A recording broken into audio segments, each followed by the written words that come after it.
A message from Rotary Central out of respect for the passing of Her Majesty Queen Elizabeth II. Gumball Rally 2022, the charity event organized by Rotary Central, scheduled for this Saturday, September 17th, has been postponed. Gumball Rally will be rescheduled. All completed entries will be honored. We join our community in mourning our sovereign lady. God save the King.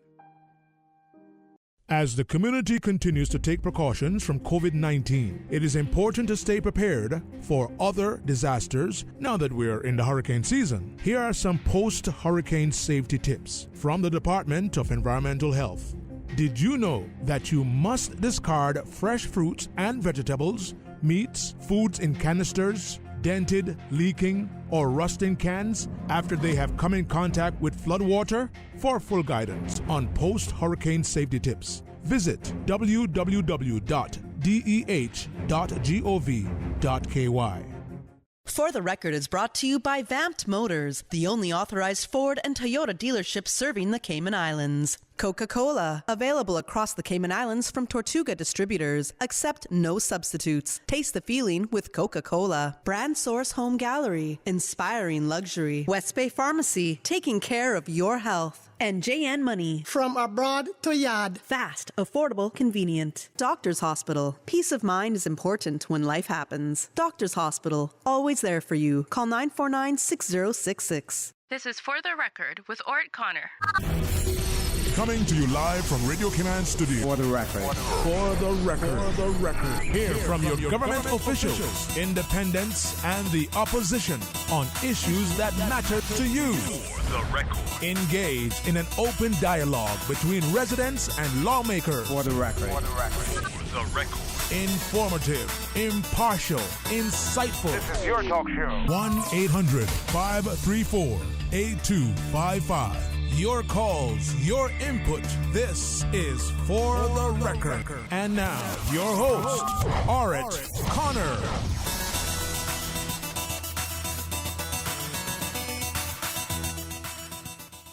Good morning, good morning, good morning. O land of soft, fresh breezes and verdant trees so fair. Today is Wednesday, the 14th day of September 2022, right here in the beautiful Cayman Islands. We hope and we trust that everyone had a restful, peaceful, enjoyable evening.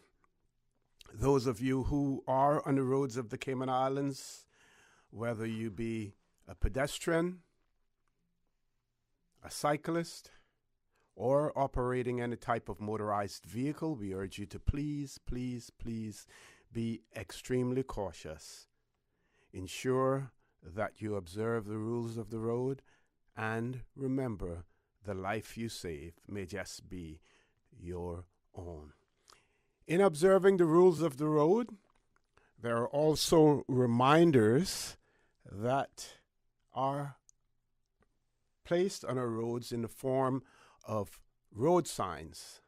You have stop signs, you have yield signs, you have speed limit signs, and one of our listeners has spoken to me. They have also contacted the National Roads Authority. National Roads Authority believe that they agree that it is a good idea. That individual would really like to see more signs warning drivers or reminding drivers that they should use their indicators when in a roundabout, while using a roundabout, to indicate the direction that you're going. It is extremely important, and on some roundabouts it's even more important than others, especially those multi-lane roundabouts as well. I believe that the National Roads Authority will do their best to post more reminders to use your signals, but we here on For the Record will continue to remind you in the mornings when we talk about traffic as well to use your signals when using the roundabout so that other drivers will know what you're doing. Also, I would point this out. Well, the vehicle that I drive is a 2007 year. Was manufactured in the year 2007. There are more vehicles that have been manufactured since then. That certainly the electronics, all of the systems are much more improved. But sometimes you may find that when you put your indicator on, if you haven't turned your wheel enough, the indicator does not go off when you return the wheel to its original position, which is usually driving straight ahead. So you want to be mindful of that as well. When that does not happen, then you should manually turn off your indicator as well, because what you don't want to do is you don't want to confuse the other drivers, and your indicator is showing that you're going in one direction, but in reality, you're not going, your intentions are not to go in that direction. So be mindful of that as well. But the point that I'm trying to get across is we're going to encourage, we're going to push for more signage to remind persons to use their indicators when using the roundabout. But in the meantime, we will continue to impress that upon you when we do our traffic comments here on For the Record as well. So, folks, I want to thank you for allowing Radio Cayman and by extension For the Record into your homes, into your vehicles, as you traverse the busy roads of the Cayman Islands, into your places of work, wherever that may be. As you know, For the Record is a show produced by the staff and management of Radio Cayman, and it is geared towards keeping you abreast of issues as they arise and play out on the local, regional, and international scene. I am your host, Orrett Connor, and you're welcome to join me every Monday, Wednesday, and Friday from 7:30 a.m. until 10 a.m. During that period, our phone lines are open. This morning, it is the radio voice of Silver Fox, Mr. Paul Akal, waiting to take your calls. You can call us on our toll-free number provided courtesy of Flow. That toll-free number, 1-800-534-8255. You can also call us on 949-8037 and 949-6990. Email us at fortherecord, one word, fortherecord at candw.ky. WhatsApp us, 925-3261, where you can send us a text message or leave us a voice note, the contents of which will be played during the course of the show. And of course, you can follow us on YouTube simply by subscribing to Radio Cayman live stream.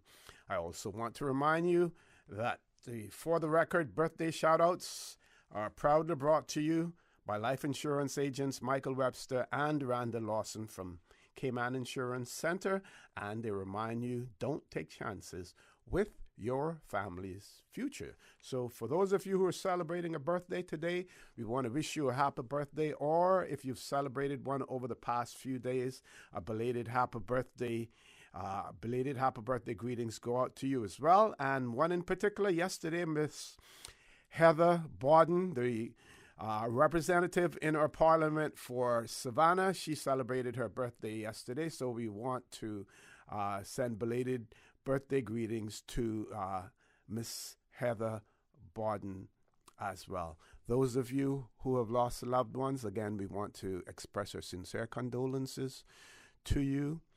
We hope and trust that your faith will help to carry you through these extremely challenging times, and that the memories of your loved ones will be a blessing to you as well. Those of you who are ill and are either at home or at a medical facility here in the Cayman Islands or overseas, we wish you a speedy recovery as well. If you have any birthday shout-outs or maybe even anniversary shout-outs, we'll take those as well. Please send them in to us. The birthday shout-out period is usually from 7:30 until 7:45, but we will acknowledge any that may come in after that whenever the opportunity arises for us to do that as well. Little housekeeping as well. I want to remind you that His Excellency, the Governor, Mr. Martin Roper, will be in the studio after our 8 o'clock news. He will be here at 8:15 this morning as well. What else can we share with you? We know We also know that Monday,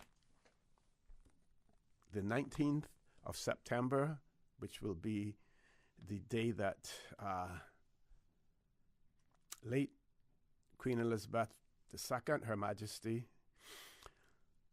will be buried, and that will be a public holiday here in the Cayman Islands. We also see that all of the overseas territories that will occur. I noticed that it was only in today's Royal Gazette that the governor in Bermuda declared that Monday will be a national holiday. And there's a paragraph in that article that talks about the fact, it says that the move brings Bermuda in line with other overseas territories, such as the Cayman Islands. And I would venture to say that as far as the overseas territories are concerned, that here in the Cayman Islands, the governor and the government were probably one of the first jurisdictions to announce that it would be a public holiday as well. And of course, it was also refreshing and heartening to see the governor and the government lay out a schedule of events that were to take place as well. We want to congratulate those officers, all of the dedicated civil servants who got things in place in such a quick fashion. The ceremony at Government House on Monday as well organized, and we want to really send out kudos and congratulations to all of those involved in that process as well. We know that some people like to give civil servants a rough time and criticize them and think that they're just there collecting a salary. The vast majority of civil servants are hard working, dedicated. I see them in the mornings when I'm coming in to the radio station here, 7 o'clock in the morning. They are coming into the parking lot as well. Not everyone has a 8:30 to 5 or whatever it is, 9 to 5 job in the civil service, but they are dedicated, hardworking, and we want to give them kudos as well. So I'm looking at these birthdays. I want to make sure that I get them right in terms of which ones are today. So we have Barakwape. I'm trusting that that is today. Stephen McTaggart, Elvis Richardson, Miss Jocelyn Marshall, next door neighbor to my mother and my sister now, Miss Jocelyn, Maybelline Rice, Priscilla Marag, all celebrating birthdays, and I want to be able to confirm. Paul, the first ones were for today. Those are birthdays today. Okay, so Barakwape, Stephen McTaggart, Elvis Richardson, Miss Jocelyn Marshall, Maybelline Rice, Priscilla Marag. I want to wish all of them happy birthdays, and then we have some more that will be coming up soon. Sue Nixon, Priscilla Lopez, and recent birthdays. We had Stephen Thompson, who celebrated a birthday on September the 12th. Angie Watler, who celebrated a birthday on September the 12th as well. So we want to wish all of them a happy birthday, and to remind you that the For the Record birthday shout-outs are proudly brought to you by life insurance agents Michael Webster and Randa Lawson at from Cayman Insurance Center, and they remind you not to take chances with your family's future.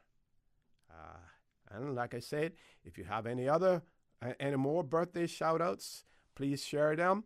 And I believe we do have one here. It says here, please wish Mrs. Julie Hislop belated birthday greetings. She's a wonderful, kind, and loving woman, and her birthday was yesterday. So belated happy birthday to you, Miss Julie Hislop, and God bless you and thank you for your kind and caring spirit that you have. And we all really should seek to adopt those qualities of kindness, lovingness, caring for the less fortunate, caring for our sisters and our brothers, being compassionate, and even those who you may consider, quote unquote, your enemy. You want to keep them in your prayers as well, because you would always want to wish the best for everyone, no matter how much you may, quote unquote, despise the person or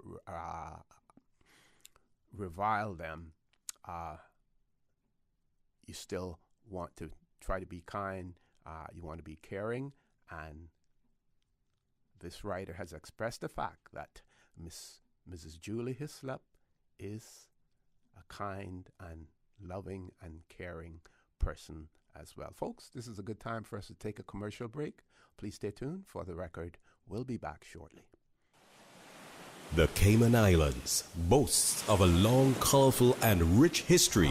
In tribute to our roots, Radio Cayman, the voice of the Cayman Islands, is pleased to bring you the Historical Vignette Series, brought to you by Rotary Central. For more than 110 years, Rotary members have used their passion, energy, and intelligence to take action on sustainable projects. The Cayman Islands, He hath founded it upon the seas. Donald Emerson Glidden, 1892-1981. Donald Emerson Glidden was the caretaker of Swan Island from 1928 until 1968. He helped many Caymanian men get employed there during his tenure. When he retired, he returned to Grand Cayman and became an active member of the Church of God Full Gospel Hall in West Bay. Mr. Glidden, his wife, Sarah Jane Nipari, had 8 children. Radio Cayman's Historical Vignettes was brought to you by Rotary Central. For more than 110 years, Rotary members have used their passion, energy, and intelligence to take action on sustainable projects.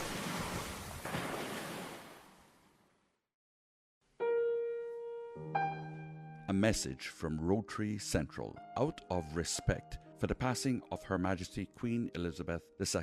Gumball Rally 2022, the charity event organized by Rotary Central, scheduled for this Saturday, September 17th, has been postponed. Gumball Rally will be rescheduled. All completed entries will be honored. We join our community in mourning our sovereign lady. God save the King. At Doctors Hospital, we know life happens, and usually when you least expect it. So when unexpected medical issues arise, you need quality care close to home. Located in the heart of Georgetown, our accomplished team of physicians and medical staff treat minor urgent conditions such as migraines, chest and abdominal pain, shortness of breath, burns, broken bones, open wounds, and more. 24 hours, 7 days a week with no appointment necessary. Peace of mind is important when life happens. At Doctors Hospital, we're always here just for you. Need to speak to someone? Call 949-6066. 60 I'm bossy with J and money. When I trip it easy, trust me. Yeah. Come on, just say send some money. I instant entry. Look how you lucky. Bossy, JN money, bossy. JN money, send you go a yard. Teen, bossy. Jamaica well bossy. 60 yard bossy. We well Brody. Celebrate Jamaica 60 with JN Money for a chance to win a dream vacation for two to Jamaica, including airfare, resort stay, and more. Send money for a chance to win. Your loved ones will also be entered for a chance to win a brand new car. Competition runs from now until December 24th. JN Money 60 and bossy enough. Call 345-945-2014 for details. Available at JN Money locations across the Cayman Islands. Bossy, Jamaica well bossy. 60 yard bossy. No JN bank account required. Make your house into a home. Welcome to Brand Source Home Gallery, your source for premium products and a premium experience. We'll design and install your dream kitchen with crafted cabinets, complemented with elegant appliances. We'll fill it with quality houseware and cookware. Custom-designed closet and storage solutions organize and beautify any area. And with the finest bedding, you'll get a perfect night's sleep knowing Brand Source Home Gallery has everything you need to make your house a home. We think it's time you crossed over to a new vehicle. And with the Toyota Corolla Cross now at Vamt Motors, you have plenty of reasons to make the switch. The crossover body and hybrid engine is a sleek design in a sturdy structure with a spacious interior that opens to extensive cargo space. Stuck in traffic? The high-performance self-charging hybrid system automatically switches between gas and electric vehicle mode, helping you lower both fuel costs and carbon emissions. The Corolla Cross has full LED lighting inside and out, an integrated display audio system with energy monitor, and a dual-zone climate control system to ensure comfort for all. Test drive the new Toyota Corolla Cross Hybrid today at Vamt Motors, Walkers Road. System 1 loaded. 1-800-534-8255. What is on your mind when it comes to the government, independence, and the opposition? Issues that matter to you. 1-800-534-8255. Waiting to hear from you. For the record. This is For the Record with Orrett Connor. Good morning and welcome back to For the Record. No guest in the studio yet, but I will remind you that His Excellency the Governor, Mr. Martin Roper, will be appearing on For the Record at 8:15 after our news. So you may want to pass that information on to friends and family who may want to listen in as well. And of course, you know, the Governor and our Premier, Honorable G. Wayne Panton, will be traveling to London for the funeral of late Majesty Queen Elizabeth II as well. I see where some foreign leaders are being asked, well, this is coming from the Daily Mail, which is almost like a tabloid, but sometimes you get useful information out of them. But they have pointed out that UK authorities have asked foreign leaders to trim their delegations down. Many people will be bussed in to Westminster Abbey as opposed to driving in. Of course, those prominent leaders like Joe Biden and others will be treated differently. We see, I think, the Australian Prime Minister and the Prime Minister from New Zealand, they will be traveling together. Very interesting, saving money and everything else. Also, I have seen where the Australian Prime Minister is taken along 10 local Australians as well. So not everyone will be, high-fluting dignitaries or officials, but the common man will be there as well now. So the Australian Prime Minister's taken 10 Australians along with him. Now, whether or not they will be able to be in Westminster Abbey is another story. I'm not sure about that, because I think the capacity there is somewhere between 2,000 and 2,500 as well. Very quickly, I'm not sure how many of you and we hope and we trust that many of you were able to watch the proceedings in her parliament here on Monday, which commenced at 3 o'clock in the afternoon. If you didn't, it would still be available on YouTube. Of course, Radio Cayman carried it live as well. And our premier, we had, I think, all members of the Legislative Assembly, including the Speaker, spoke as well. The Governor also was. Proceedings were suspended to allow the Governor to come in and give a speech as well. And as you know, when you listen in, some members of our Parliament have the gift of gab, real gift of gab, and they know how to debate, how to present. Some were long, some were short, but at the end of the day, it is the meaning of what they say and it genuinely coming from their heart, that really is what matters. What matters at the end of the day. And our premier,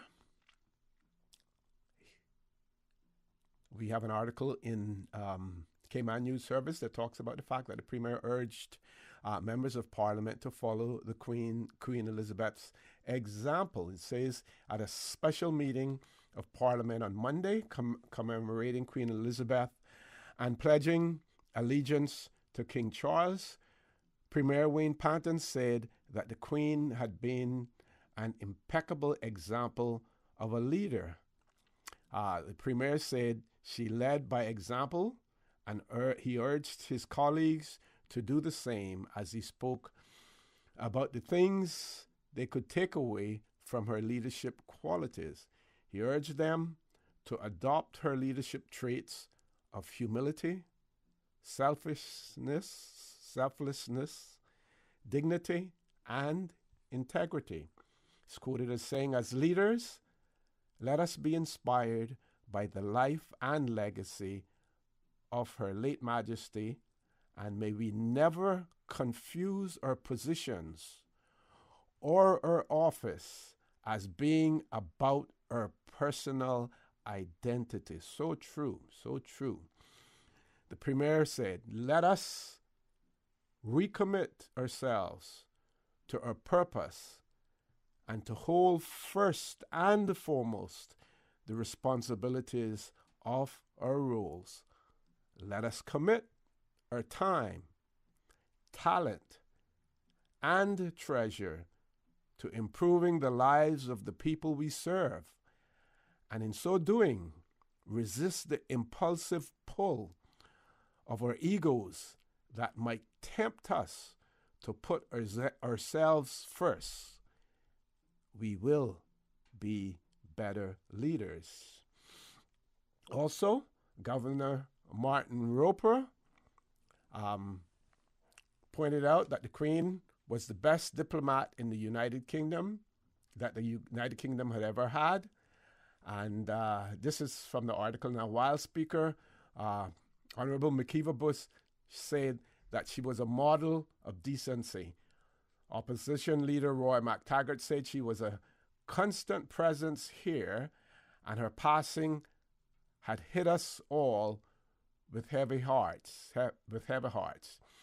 Former Premier Alden McLaughlin said she had become the most respected leader in the world, and her absence in the world on the world stage requires someone to step up and fill that role. And I would say that they are very, very large shoes to be filled as well.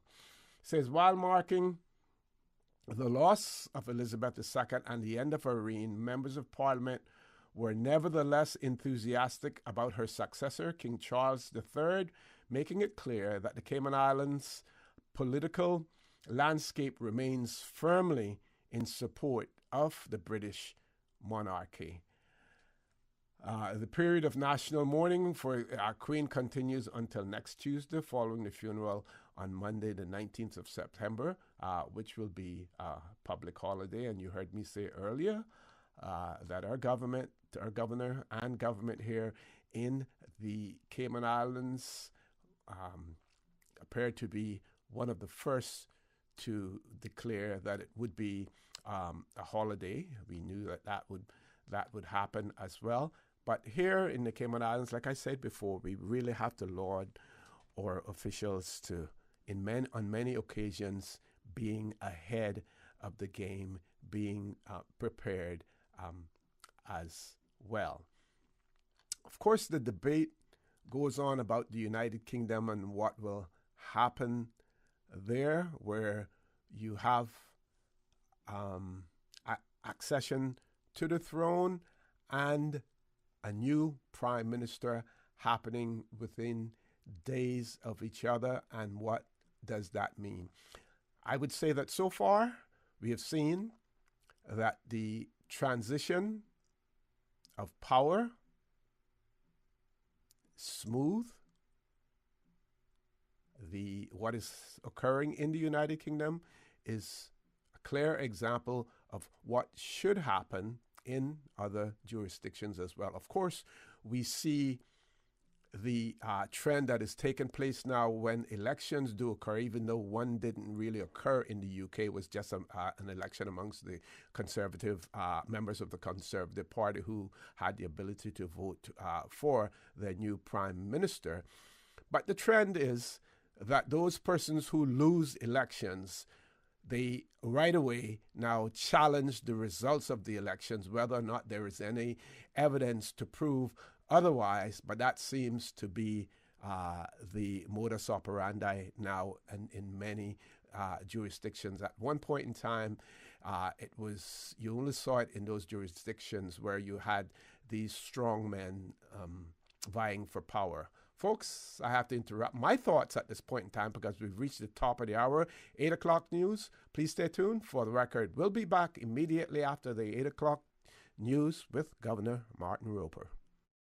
Radio Cayman time check now, 8 a.m. This time check brought to you by our friends at Foster's. At Foster's, you'll always find the biggest specials on the products you love. Just like Betty Crocker fruit snacks, only $3.79. Save $1.20. Tresemme shampoo and conditioner, just $3.99. Save $2. And Breyer's ice cream, only $7.49. Save $2.10. You'll find even more great specials in store or online with Foster's Go. Foster's, better prices because we care. Price is good until September 21st, 2022. Find more specials at fosters.ky.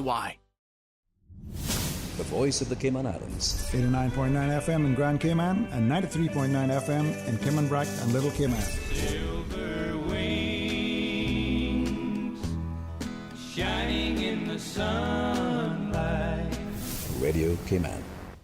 The 8 a.m. news is brought to you by ValueMed Pharmacy. Save time and order your prescription refills online at value-medpharmacy.com. VALU-medpharmacy.com. For today's biggest news. Radio Cayman, the voice of the Cayman Islands.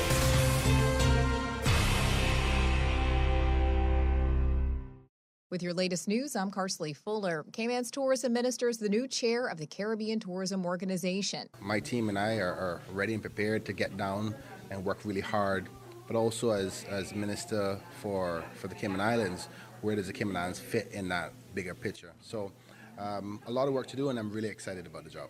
The Honorable Kenneth Bryan spoke to Radio Cayman just after the election at the Ritz-Carlton Grand Cayman on Tuesday. He says it's important to learn from the vulnerabilities exposed by the COVID-19 pandemic, from airlift to marketing, while leveraging the strengths and attractions of the region. The Cayman Islands Ministry and Department of Tourism has partnered with the Caribbean Tourism Organization to host its business meetings this week. Today, the International Air Transport Association is hosting Caribbean Aviation Day.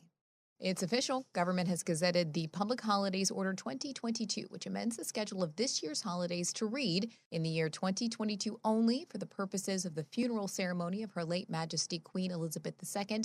The 19th of September is a public general holiday.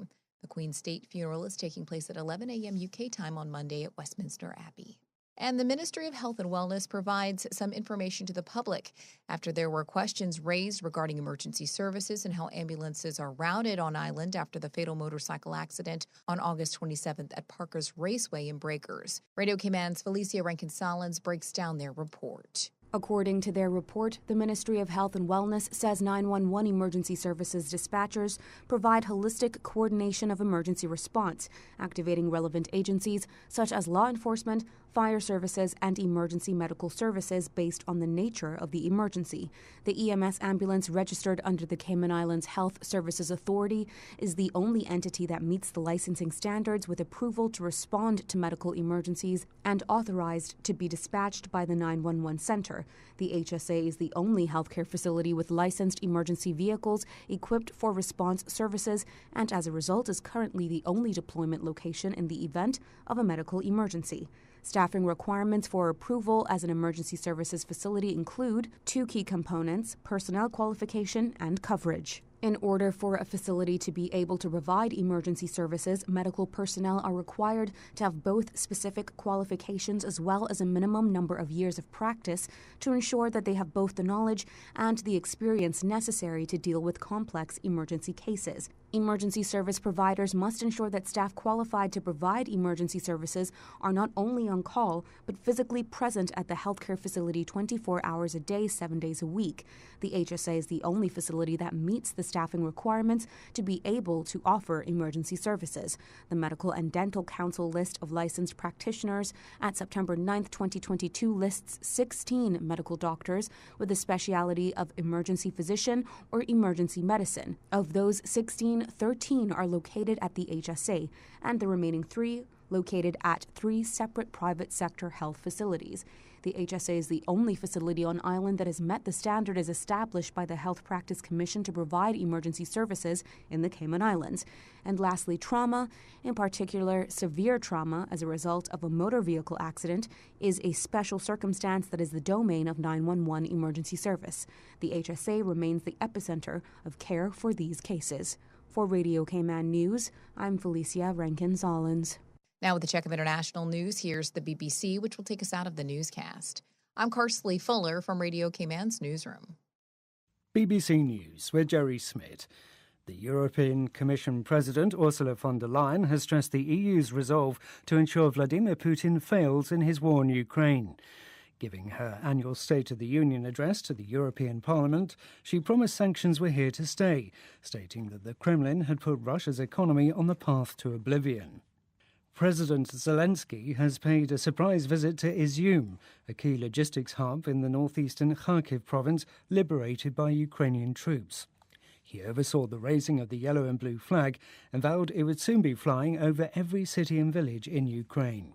Thousands of people have packed London streets to see Queen Elizabeth's final journey from Buckingham Palace. Her coffin will be taken to Westminster Hall, where she will be in lying state for 4 days until her funeral. King Charles and his 2 sons will walk behind the horse-drawn gun carriage as it carries the coffin. BBC News. The 8 a.m. news is brought to you by ValueMed Pharmacy. Save time and order your prescription refills online at value-medpharmacy.com. VALU-medpharmacy.com. Now, more than ever, supporting your immune system is crucial to helping your body fight off illnesses like the common cold, the flu, and COVID-19. At ValueMed Pharmacy on Walkers Road and in Buttontown, we carry all the essential vitamins and minerals to help support your immune system and improve your overall health. Some of our top immunity support picks are vitamin C, vitamin D, zinc, elderberry, and quercetin, or the popular 7-in-1 immunity support. Our pharmacists are always on hand to help guide you and answer any questions. Visit ValueMed Pharmacy on Walkers Road or Buttontown. Live happy, live healthy with ValueMed Pharmacy. Stay in touch with Radio Cayman for the latest in news and information. Follow Radio Cayman on social media, Facebook, Instagram, Twitter. Download the Radio Cayman app or log on to our website, www.radiocayman.gov.ky. Radio Cayman, your voice, your choice, your radio.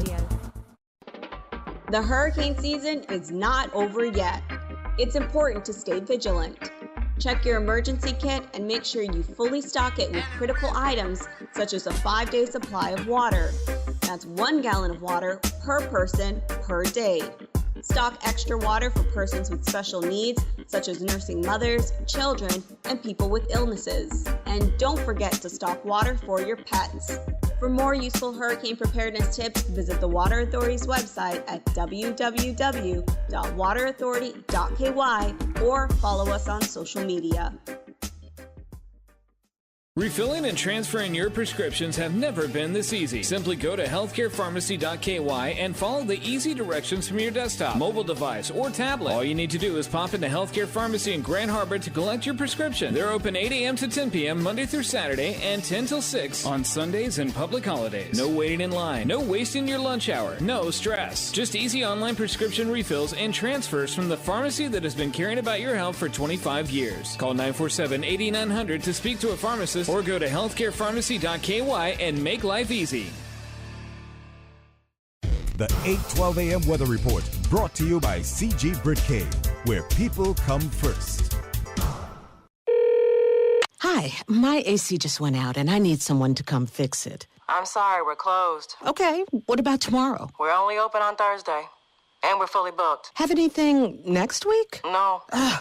Okay, when can you send someone out? The 22nd is open. I'll take it. Of December 2023.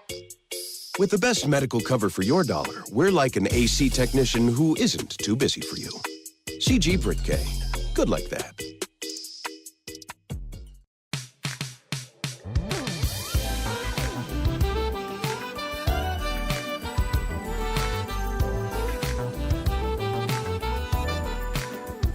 Once again, good morning, my friends. Let's take a look at your weather. Compliments of our friends at CG Britcay. Present temperature now 81 degrees, but it feels like 86. It's partly cloudy on the outside. Winds are out of the east at 4 miles per hour. Relative humidity 72%. Barometric pressure at 29.88 and holding. Isolated showers and thunder are expected today as a tropical wave moves over the Cayman area. The wave is expected to move west of Cayman by this evening, with a decrease in showers thereafter. So our forecast for today calls for partly cloudy skies with a 40% chance of showers and some thunder. Temperatures will rise to the upper 80s. Winds will be east to southeast at 10 to 15 knots. Seas will be slight with wave heights of 1 to 3 feet. Then later this evening, partly cloudy skies with a 30% chance of showers. Temperatures will fall to the upper 70s. Winds will be east to southeast at 5 to 10 knots, and seas will be slight with wave heights of 1 to 3 feet. We're at a low tide, but high tide will be on at 12:24. It's going to be low at 6:26 this evening and high at 11:48 this evening. For tomorrow, low tide is at 6:31, high at 1:35 p.m. and low at 8:26 p.m. Sunset this evening is at 6:27. Sunrise for Thursday morning at 6:14. The outlook is for light to moderate winds and slight seas through Friday morning. And that, my friends, is your latest weather. The 8:12 a.m. weather report brought to you by CG Britcay, where people come first. Mommy, why can't dogs talk? Why do I have to go to school and you don't? Why do you sing in the morning when you're bad at it? Why don't you brush your teeth when you take me to school? Why doesn't it ever snow here? Why does Daddy take the bus to work? Why are trees so tall? Why don't you tell me where babies come from? Mommy, Mommy, Mommy! We're like a kid that doesn't ask a million questions before noon. CG Britcay. Good like that. The traffic report is brought to you by Subway. Planning a meeting, event, or office celebration? Visit subway.ky to place your catering order today. All right, on this beautiful Wednesday morning, let's take a look at the traffic situation. The east-west arterial, a bit of traffic congestion, similar looking down from the King Sports Center with traffic on the Lidford Pearson. If you're going through South Sound, expect some traffic in that area as well as when you turn up to Walker's Road. You'll have some traffic to deal with, probably 10 to 15 minutes delays. But once getting into Georgetown, streets are mostly clear at the moment. Well, not really clear. Of course, there is some traffic movements, but not too congested, with some pedestrian movements as well. Shedden Road looking fair to fine. Similar with Eastern Avenue with some busy flow of traffic in both directions. traffic feeding in from Godfrey Nixon Way, and of course in the vicinity of the Butterfield roundabout, the usual traffic flow in that area. There's traffic coming off the Esley Tibbets, those heading east through North Sound Road and continuing on. Expect fair to find traffic in that area, and West Bay Road as well. So expect some delays with people coming in from the eastern districts as you make your way into Georgetown, and light delays with people coming from the West Bay area. Cayman Brac, Little Cayman, minimal traffic as is this time of the day. And of course, buckle up, stay safe. Look out for pedestrians, those on scooters, bicycles, motorbikes, and have yourself a great day. A traffic report brought to you by our friends at Subway. You see how hard it's raining? Yeah, and I don't have time to fight traffic and get my lunch from Subway. I have so much work to do. Why don't you order Subway by using the Let's Eat or Bento app? Save time, stay dry, and get your sandwich fast. I never thought of that. Great idea. I'm going to order now. Order me a veggie pizza while you're at it. And a cookie platter for the office. Too busy at work or home? Is the rainy weather stopping you from dining out? Order your favorite Subway sandwich, wrap, or pizza through the Let's Eat or Bento app with fast and reliable delivery. Subway, eat fresh. The traffic report is brought to you by Subway. Planning a meeting, event, or office celebration? Visit subway.ky to place your catering order today. How confident are you that your golden years will be, well, golden? Introducing the RF Pension Plan, offering innovative solutions to help you retire your way. Formerly the Fidelity Pension Plan, the RF Pension Plan now delivers strong investment returns, superior management, and additional products designed to help you meet and exceed your financial goals. Contact RF today to find out how you can unlock a 25% discount. Make your golden years golden with the RF Pension Plan. Learn more at rfgroup.com. Tune in every Monday through Friday at 12 p.m. for Radio Cayman's Midday Newscast. Radio Cayman, the People's Station, your trusted official source for the latest news. The 12 p.m. news is proudly brought to you by Health City Cayman Islands. World-class healthcare within your reach. For the record, with Orrett Connor. Initiating system. For information that matters. For the record, with Orrett Connor. Continues right now on Radio Cayman. Good morning and welcome back to For the Record. As promised, it is my pleasure to have in the studio with me the Governor of the Cayman Islands, His Excellency Martin Roper. He's in the studio with us. Governor, good morning. Welcome to For the Record. It comes under solemn circumstances, but at the same time, while we're able to mourn, we're also able to celebrate a rich life of the late Queen Elizabeth II as well. Morning, sir. Yes, good morning, OC, and thank you. It's always a pleasure to come on your show. Yes, it really is. I feel this is an enormous moment in our history. It really is the end of an incredible era, and the very, very profound sadness so many of us feel at the loss of Her Majesty after 96 years. We knew it would happen at some point, but it's still a huge shock when it does. And I want to say thank you to our the government and the parliamentarians for what I thought was a special session of Parliament on Monday. I was also privileged to be able to give some remarks at that, and I thought there was a very genuine and a very warm outpouring of affection and respect for Her Majesty.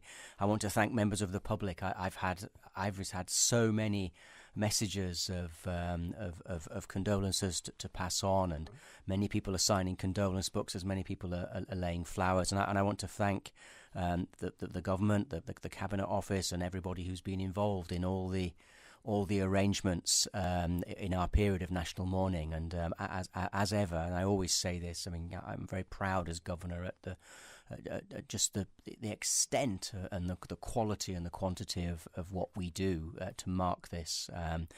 And it is a very profound, sad moment. But at the other, our feelings are sort of quite complex, because on the one hand, it is very sad, but we've also proclaimed a new king. Yes. And that's a sort of a celebration, and we've pledged our allegiance to King Charles III, and of course we know him well because he's been to Cayman, and I know he's a very big friend of the overseas territories, and Cayman, particularly having been here, he was overwhelmed by the public reaction that he and the now Queen Consort got.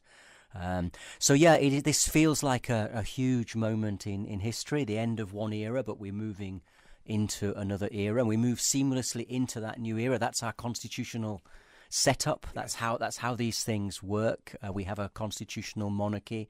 But you feel as well for Prince Charles and the royal family, because for them it is a personal tragedy, and yet they're having to do all this in public and have so many public events. But yeah, I just want to say a huge thank you to everyone in our community for the reaction and the response from here. And of course, the Premier and I will leave tomorrow to London to attend Her Majesty's funeral. And I know that Overseas Territories, as a key part of the UK family, will be very sort of prominently part of those events. We're also invited to the lying in state with our spouses.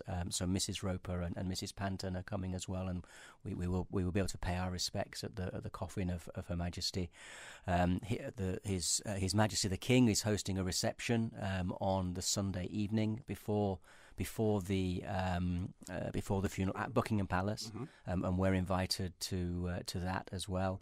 And the new Foreign Secretary, will be hosting a reception after the funeral at Church House, to which the Premier and I are also invited. So we are fully involved in everything that's going on over the few days, and it will be a huge privilege and an honour for the Premier and I to represent the people of the Cayman Islands at the funeral and pay our respects to a lady who has just been a quite outstanding figure on the international scene for so long. I mean, none of us can remember anybody else. Those of a certain age perhaps can remember a time when we sang "God Save the King," but there aren't many around today who can remember that. And when we did the proclamation on earlier this week, on Sunday, the singing "God Save the King" for the first time was an incredibly moving and poignant moment.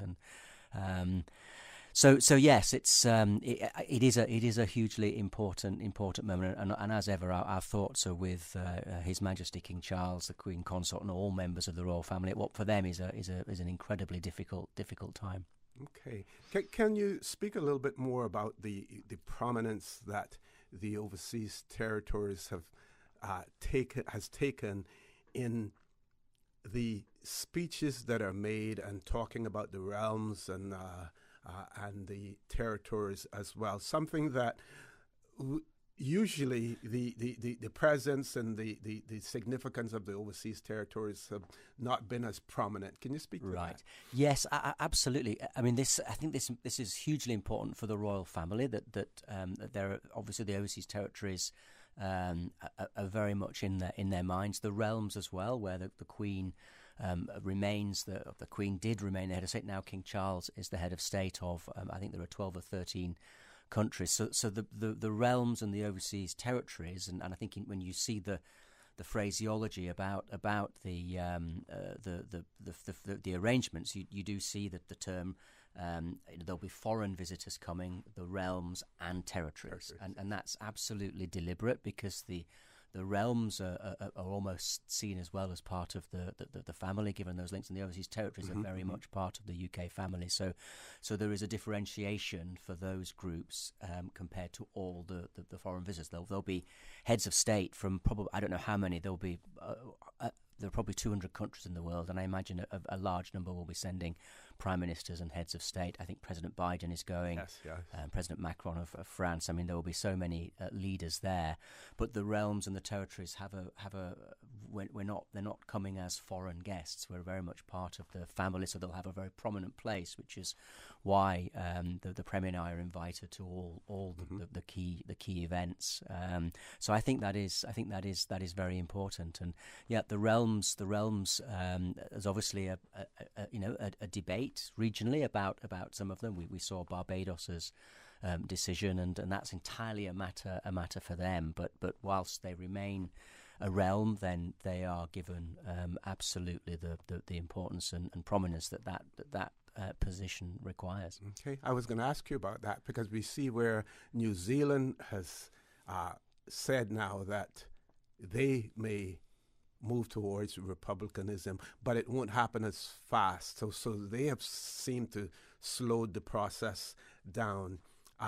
It seems as if the passing of Her Majesty has brought so much more focus on the Commonwealth, what it meant to her, and how she oversaw it and hated it, that there is that possibility that there may be a slowdown. While it may still happen, at this point in time, everyone respects what has taken place, and certainly not putting that on top of the agenda. Yeah, no, I think that's a very perceptive observation. I mean, the Commonwealth was hugely important to Her Majesty, particularly over that long reign as she tried to bring sort of countries together. His Majesty King Charles III was appointed as the head of the Commonwealth. Of course, for the realms, it's entirely a matter for them who is their head of state. I think you can see that Barbados has taken a decision, but that doesn't in any way detract from the incredibly close relationship with the UK, the enormous respect there is for Her Majesty, late Majesty, and King Charles. I saw Mia Motley's public comments, which were incredibly warm about the role of Prince Charles, the then Prince Charles, in terms of his how he's tried to use his influence to support disadvantaged people, younger people, how he's used his influence to raise issues around the environment. I mean, he was talking about environment and climate change before anybody was really way ahead of the game. So he really was absolutely right about that. And I think the Commonwealth, I think the Commonwealth will continue to be a really important institution. I mean, it's a force for good. I mean, the Commonwealth is really about countries coming together that are democracies and believe in good governance, believe in the rule of law, and I think there will still be a role. There will always be a role for those countries to come together, building on those historical links.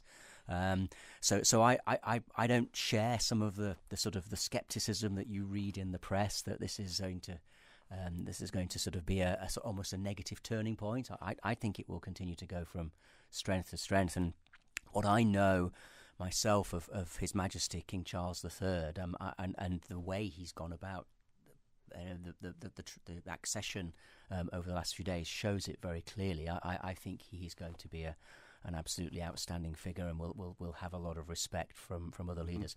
But it is ultimately each country is sovereign and decides its own future, and the UK does not interfere or does not want to interfere in that. These issues are entirely a matter for individual countries, and the UK fully respects whatever decision they take, but we will still want to have extremely close relationships as we do with Barbados. It's an extremely close relationship with Barbados. And at the same time, the UK would still want to highlight the positives of being a part of the Commonwealth as well. And I think sometimes we see, or at least based on what the press will tell us, that some visits of the royal family to various jurisdictions are intended to try to influence that as well, or at least to point out the positives of being a part of the Commonwealth. Yes, absolutely. I think that's absolutely right. And Her Majesty did so much to build it up, and I think it will continue to go from strength to strength. I think that phrase, it is a force for good in the world, and I think you look around internationally at the moment, we're living in probably one of the most difficult periods internationally. That certainly, as a diplomat myself of almost 40 years now, I don't remember a time when we've had so many sort of difficult global issues to deal with, and differences between big powers. The sort of Russia, China, with Iran now sort of in that group, North Korea, Belarus, and then the sort of the US and Europe, and the sort of the Canada, Australia, the sort of the Western democracies, and the oil crisis, Ukraine, the sort of gas energy crisis. The Ukraine, climate change. This is an incredibly difficult time internationally. So the Commonwealth is a valuable organisation, bringing countries together to collaborate, to try and work out how we can make this a better world for our people. So I don't share the doom and gloom as some commentators do. Yeah. Now, it's interesting that you mentioned the fact you've been a diplomat for 40 years. And I was almost. I'm not quite that old. I was listening to one of the U.S. TV channels. Actually, it was, I think it was CNN. Right. And they were interviewing the British... ambassador to the U.S. Right. And the reporter asked the question, we know that you're an ambassador now, but that will change. And, she clearly pointed out to them that as a diplomat, her position, she's a career civil servant, and it isn't influenced in any way, by the passing of the monarch. That's it. That's so important. It's really important. Absolutely right. I mean, we are, as civil servants, we are neutral. We are supporting the government of the day, but we immediately give allegiance to our new monarch. That's the constitutional sort of basis for our democracy, and it's a very important basis. I think it gives It does give us stability, this sense that a monarch passes and a new monarch comes in straight away. It sort of creates that, although it's change, it creates the sense of stability and continuity. And I mean, if you're watching some of the images from the UK of Her Majesty's coffin in Edinburgh, and the incredible numbers of people that are lining the streets, but the meticulous preparation of how all that's done, that in itself, at a time of churn and change for the UK, but when you see all that pomp and ceremony happening in such an incredibly precise, well-prepared manner, it creates a calmness, a stability, a continuity. And so I think this is a really, really important part of our constitutional democracy and our constitutional monarchy. And it's a confidence builder as well. It is an extremely confidence builder. We're going to take a commercial break. Governor, when we return, we want to talk a little bit about Scotland, get your views on that. We see sort of the tone being quieted a little bit in the realms in terms of what they will do. We know that there was a Scottish referendum. There's going to probably be another one when we don't know, but it would appear as if this, the unfortunate passing of Queen Elizabeth II may influence that as well. And if you have any views on that, we would invite you to share them with us as well. Folks, please stay tuned. The conversation with Governor Martin Roper will continue after this short commercial break. We think it's time you crossed over to a new vehicle. And with the Toyota Corolla Cross now at Vamt Motors, you have plenty of reasons to make the switch. The crossover body and hybrid engine is a sleek design in a sturdy structure with a spacious interior that opens to extensive cargo space. Stuck in traffic? The high-performance self-charging hybrid system automatically switches between gas and electric vehicle mode, helping you lower both fuel costs and carbon emissions. The Corolla Cross has full LED lighting inside and out, an integrated display audio system with energy monitor, and a dual-zone climate control system to ensure comfort for all. Test drive the new Toyota Corolla Cross Hybrid today at Vamt Motors, Walkers Road. What's that? No sugar, same amazing taste? Coca-Cola Zero Sugar is here to stay. Classic taste, pure satisfaction. Be sure to stop into any Tortuga location and get your own case of Coke Zero. Or grab an ice-cold one straight from the cooler. Brought to you by Tortuga Distributors Limited.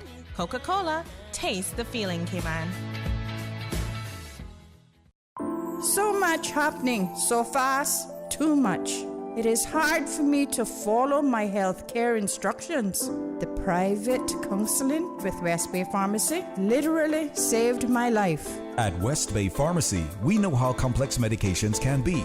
Our pharmacists are delighted to offer you personalized one-on-one healthcare counseling, free medication review, therapeutic callbacks, and we will liaise with your physician to ensure you receive the best in quality medical care. Quality of life has a whole new meaning with the right pharmacy to support you. Thank you, West Bay Pharmacy. West Bay Pharmacy in Centennial Towers. Convenient quality care is just around the corner. Now you can WhatsApp your West Bay Pharmacy prescriptions to 516-0777. A message from Rotary Central out of respect for the passing of Her Majesty Queen Elizabeth II. Gumball Rally 2022, the charity event organized by Rotary Central, scheduled for this Saturday, September 17th, has been postponed. Gumball Rally will be rescheduled. All completed entries will be honored. We join our community in mourning our sovereign lady. God save the King. System 1 loaded. 1-800-534-8255. What is on your mind when it comes to the government, independence, and the opposition? Issues that matter to you. 1-800-534-8255. Waiting to hear from you. For the Record. This is For the Record with Orrett Connor.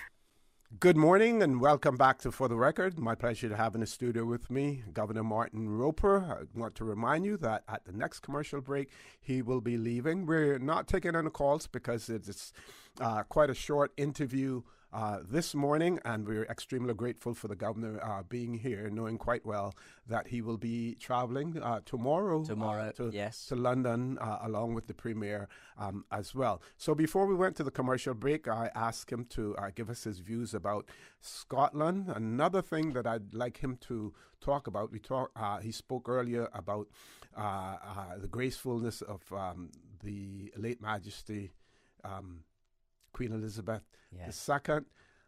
Also, we have seen so much mention about her ability to put people at ease. And even when they have made mistakes as far as protocols or something is concerned, she never embarrassed them. As a matter of fact, she found a way of making it look normal and covering up as well. So, Governor, over to you. All right. Well, let me take the easy one first.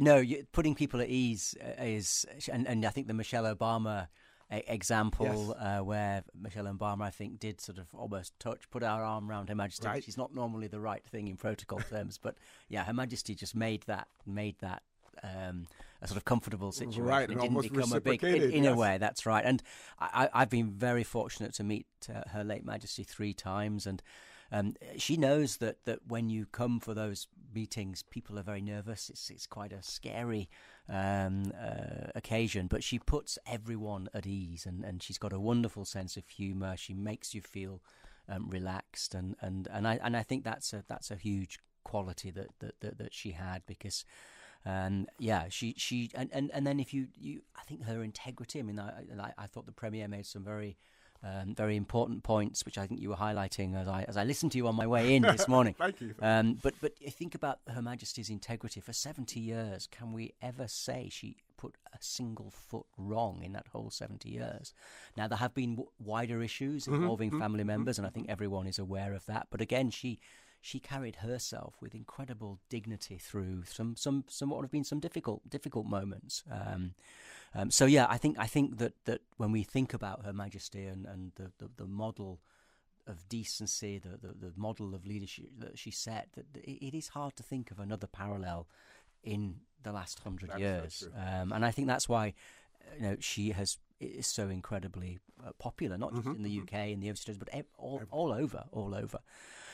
On Scotland, I obviously don't want to get too much into sort of political issues on this, but I think the UK government's position is that there has been a referendum, and that the referendum was clear that at that time the Scottish people wanted to remain part of the United Kingdom.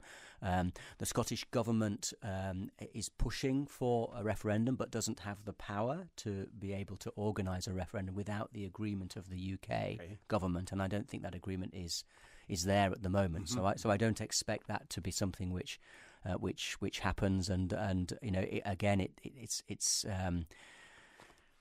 it's ultimately for the Scottish people, but there is also a strong view that the people have had their say quite recently, and that we as people said at the time, that probably decides it for a generation, and we haven't had that passing of time yet. So I don't expect anything imminent on all of that. But it's clearly an issue which is there, and a lot of people in Scotland feel very strongly about it. Will there be any role for our UK representative in the UK office there during this period? Yes. So Dr. Tasha is invited to the lying in state. So when we will all go together, the Premier and Mrs. Panton, myself and Lizzie, and Dr. Tasha will go to that as well. So that's I think it's excellent that the London representative can be included in that. Excellent. And, any advice for the people of the Cayman Islands here on Monday, the holiday as well? We know that people take the opportunity to do other things, to try to enjoy themselves. And how can they do that and at the same time pay reverence to the late Majesty? I mean, I think the funeral is at 11 o'clock UK time, which I recognise is quite early here. Yes. I think it's 5 o'clock, but I imagine it will be shown again. I know the government is organising a moment's silence or a 2-minute silence. Mm-hmm. I'm not sure we've publicly announced the time for that yet, so I think that will happen. I think there are. I was really pleased yesterday on the steps of Government Administration Building with the Honourable Premier and the Deputy Governor. We laid wreaths and flowers, and so I think people can lay flowers at Government House, signing condolence books which are open all across our islands. I know that the churches will be doing a lot and already have, but on Sunday as well. We will have a formal commemoration service. I hope at Elmsley, which I think would be very appropriate, given that Her Majesty and her late husband were also, Her late Majesty and her late husband have been there and attended a service there. So, but that will take a bit of time to pull together. Right. So I think obviously it will be a solemn occasion, and I think that we hope that everyone will respect the fact that it is a national holiday and we are still in a period of national mourning, and behave and dress and appropriately. That would be my wish and my hope. Okay. And when will you be returning then from London? Are you any plans? I will have an extra day or two in London for various things. So I expect to be back the following Thursday. I think the Premier at the moment on current plans is back the day before myself. So it will be next Thursday for me. So I'll be away for almost a week. But we have an excellent acting governor who has acted in my stead, or has acted for periods when there hasn't been a governor for sort of 4 months before I arrived. So we have an excellent acting governor which will be a seamless transition from my departure and his assuming the office. And of course he will have to do his oath, which he will swear to King Charles III, and that will be a moving moment for him. I am sure, given that he received his MBE from the then Prince Charles in Cayman, and he will be swearing an oath to King Charles III, as everyone who now swears oaths. We've had to change various things, and obviously the national anthem is the obvious one, but our currency, postage stamps, we will get new portraits in due course of our new monarch. QC, the Queen's Council, has already changed to King's Council, so there's all sorts of sort of changes that have to be made as we enter, I think, positively and with great confidence into this new era. Mm-hmm.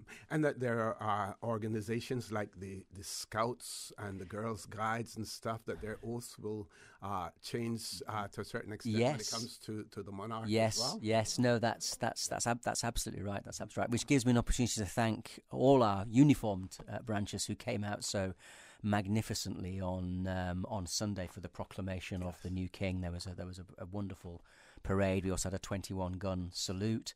We had a 96-gun salute for Her late Majesty the day after her passing. So we've got a lot of things happening to mark this incredible moment in our history. And it is a moment of sadness, but also it's something we celebrate her life, and we celebrate our new king as well. Now we see, I read in Bermuda, where a former Premier over there has already, publicly invited King Charles to visit Bermuda and to follow in his late mother's footsteps in terms of when she was going on her world tour. I believe it was that Bermuda was one of the first places that she stopped. So he's invited her to do that. Will we be extending any invitation here, bearing in mind that it wasn't too long ago that the now King was here in the Cayman Islands? Will be making a formal invitation for the King to visit us I'm sure we will, and I'm sure everybody else will be as well. So we'll have to join the queue, right? But absolutely, and I'm sure they will want to get him out to the realms and the overseas territories and independent countries as well. So yes, absolutely. But we were very fortunate to have His Majesty and the now Queen Consort here, and that was a wonderful visit, and thousands came out. I still remember when we went to Pedro St. James for what we thought was he was going to give his big speech where he encouraged us to do more on the environment and climate change, and because he felt very passionately about that. And I think he was expecting just a few hundred people, and we arrived, and there were 5,000. I mean, the seats were banked up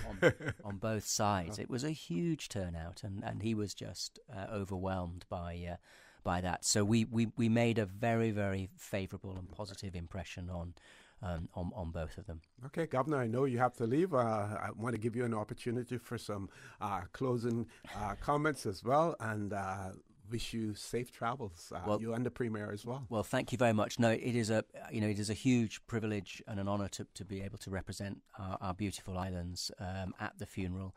Again, I just thank everybody here for messages that we've seen about the passing of Her late Majesty, and messages that I've received as well from so many people. So thank you very much, and we will obviously let everybody know about the events and how they transpired when we're back. Certainly. But thank you for having me on. Thank you for being here, Governor Paul. We're going to take that commercial break, folks. When we return, we will have an open line for you to continue to dialogue with us as well. And before I close, I just want to again say thank you for the leader of the opposition and his crew for giving up their time today to allow the governor to be able to be here as well. Folks, please stay tuned for the record. We'll be back shortly. At Doctors Hospital, we know life happens, and usually when you least expect it. So when unexpected medical issues arise, you need quality care close to home. Located in the heart of Georgetown, our accomplished team of physicians and medical staff treat minor urgent conditions such as migraines, chest and abdominal pain, shortness of breath, burns, broken bones, open wounds, and more. 24 hours, 7 days a week with no appointment necessary. Peace of mind is important when life happens. At Doctors Hospital, we're always here just for you. Need to speak to someone? Call 949-6066. JN Money touchdown. Send the money now. Reach wow. You say you need some money. JN Money, I can send it in a hurry. Get through quick when you come collect your cash, or use your money card and swipe it in a flash. Send funds to any bank? Yeah. Pay your bills quick? Yeah. Low fees, you know what it? Yeah. JN Money, we are pick? Yeah. Send and receive funds at any JN Money location. It's fast, affordable, and convenient. Money touchdown with JN Money. Send funds to any bank? Yeah. Pay your bills quick? Yeah. Low fees, you know what it? Yeah. JN Money, we are pick? Yeah. Call 345-945-2014 for details. Available at JN Money locations across the Cayman Islands. Make your house into a home. Welcome to Brand Source Home Gallery, your source for premium products and a premium experience. We'll design and install your dream kitchen with crafted cabinets, complemented with elegant appliances. We'll fill it with quality houseware and cookware. Custom-designed closet and storage solutions organize and beautify any area. And with the finest bedding, you'll get a perfect night's sleep knowing Brand Source Home Gallery has everything you need to make your house a home. Please be reminded that the Department of Agriculture has implemented an alternative payment method. All your livestock, farm, and home garden products can be paid using your credit or debit card. Their sales warehouse is open Monday to Friday, 8:15 a.m. to 4:30 p.m. and on Saturday, 8:30 a.m. to 1 p.m. For more information, call 947-3090 or email ciagriculture@gov.ky. For the record with Orrett Connor. Initiating system. For information that matters. For the record with Orrett Connor. Continues right now on Radio Cayman. Good morning and welcome back to For the Record. Again, we want to thank His Excellency the Governor for being on Radio Cayman and For the Record, sharing whatever information he could share with us, as well as highlighting some of portions of the life of Her late Majesty Queen Elizabeth II as well. And as he pointed out, he will be traveling to the United Kingdom tomorrow. Premier will be traveling as well, and it's good to know that our London representative will also be involved in the some of the ceremonies there as well. Now, which brings me to this point. We know, I know that at some point in time in the past, our UK representatives have sort of pushed for some form of recognition or status that would make them almost equivalent to diplomats in the United Kingdom, because they are representing the Cayman Islands. Now, the question is whether, because they're on overseas territory, whether or not that would be proper. We know that the other Commonwealth countries, they have their high, representatives there in the UK, and that sort of campaign quieted down a bit, but it is something that we may want to consider, we may want to think about to see whether it is something that we may still want to progress as time goes along, especially for Cayman, as it is quite clear at this point in time that there is no appetite for us here in the Cayman Islands to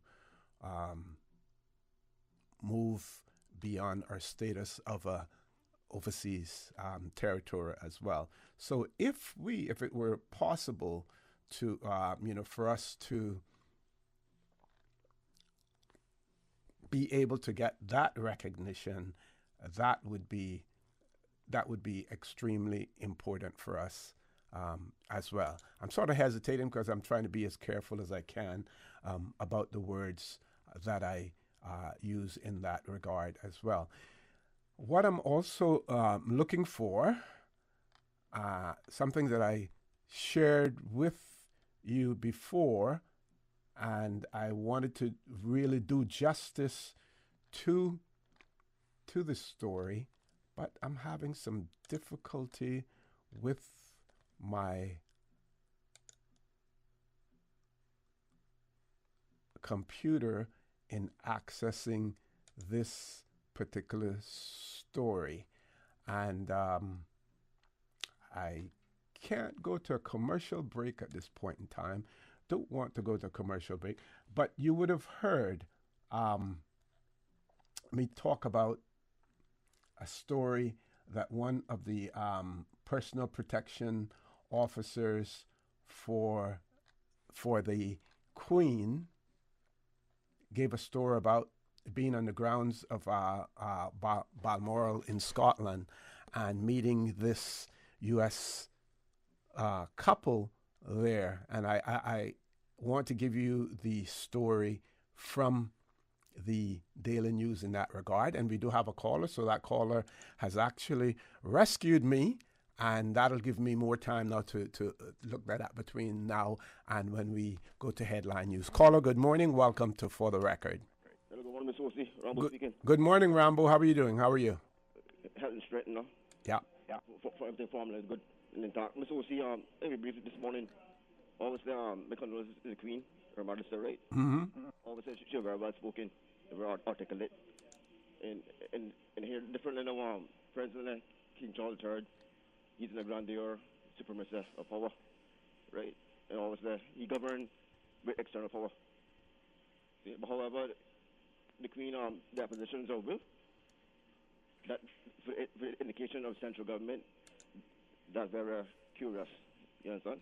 That's very in depth.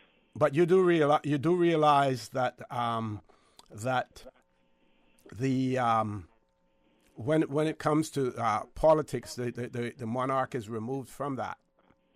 Yeah, I aware of that. Mm-hmm. At the same time, with the central government calling this, it very confidential. You see what I'm saying? So, like sometimes in some situation, they can decentralize across the periphery or boards. Mm. You know what I'm saying? But what's what I call about this morning, all right? You know, with this referendum thing, I've been on this case for about 3 weeks now, pertaining to that, towards that, right? And obviously, the part government acknowledged the legality of approval of assurance, right? This is the one in relation to decriminalization of cannabis?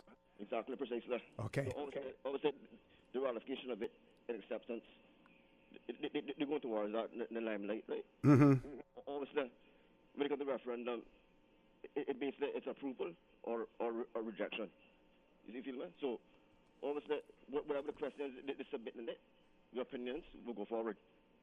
But at the same time, Mr. Osby, right, intentionally, or right, some people may abstain from it or refrain from it, but it's scarcity.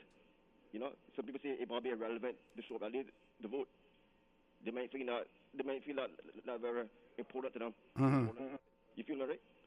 So, conventionally, in accordance, it's prevailing. But at the same time, it's OC. My whole thing, I keep telling you, I know why 18 of the MPs, excluding the Speaker House, I know why they can assemble and gather it and pass a motion. This month, or by December, when Parliament dissolves. I know it's hard with that. Okay, but Rambo, you also want to bear in mind that we need to get a clear understanding when if and when the referendum takes place, whether or not it will be the results of that referendum will be binding, or whether or not it will be just an advisory referendum where the government is seeking to get the pulse of the people. I understand, right? But at the same time, I understand where they come from. They're taking stages, procedures. Mm-hmm. I see they come from. But like I said again, nothing difficult with it, because Mr. O.C., all the places elsewhere, they find the initiative of it, it surpasses us. You understand? To almost degree, they fall up and gather the whole citizens, regardless. Mm-hmm. It's a controversial topic, you know. Mm-hmm. But the same, man, it's a norm. Okay? Mr. O.C., have a good day, man. You take care, man. Okay, thank you, Rambo. You do the same as well. Any other callers on hold? Paul? Okay, so I can share this article with you. This is actually a former protection officer by the name of, I think, Richard Griffin. And he revealed how the Queen celebrated when her granddaughter, Zara Tyndall, won a silver medal at the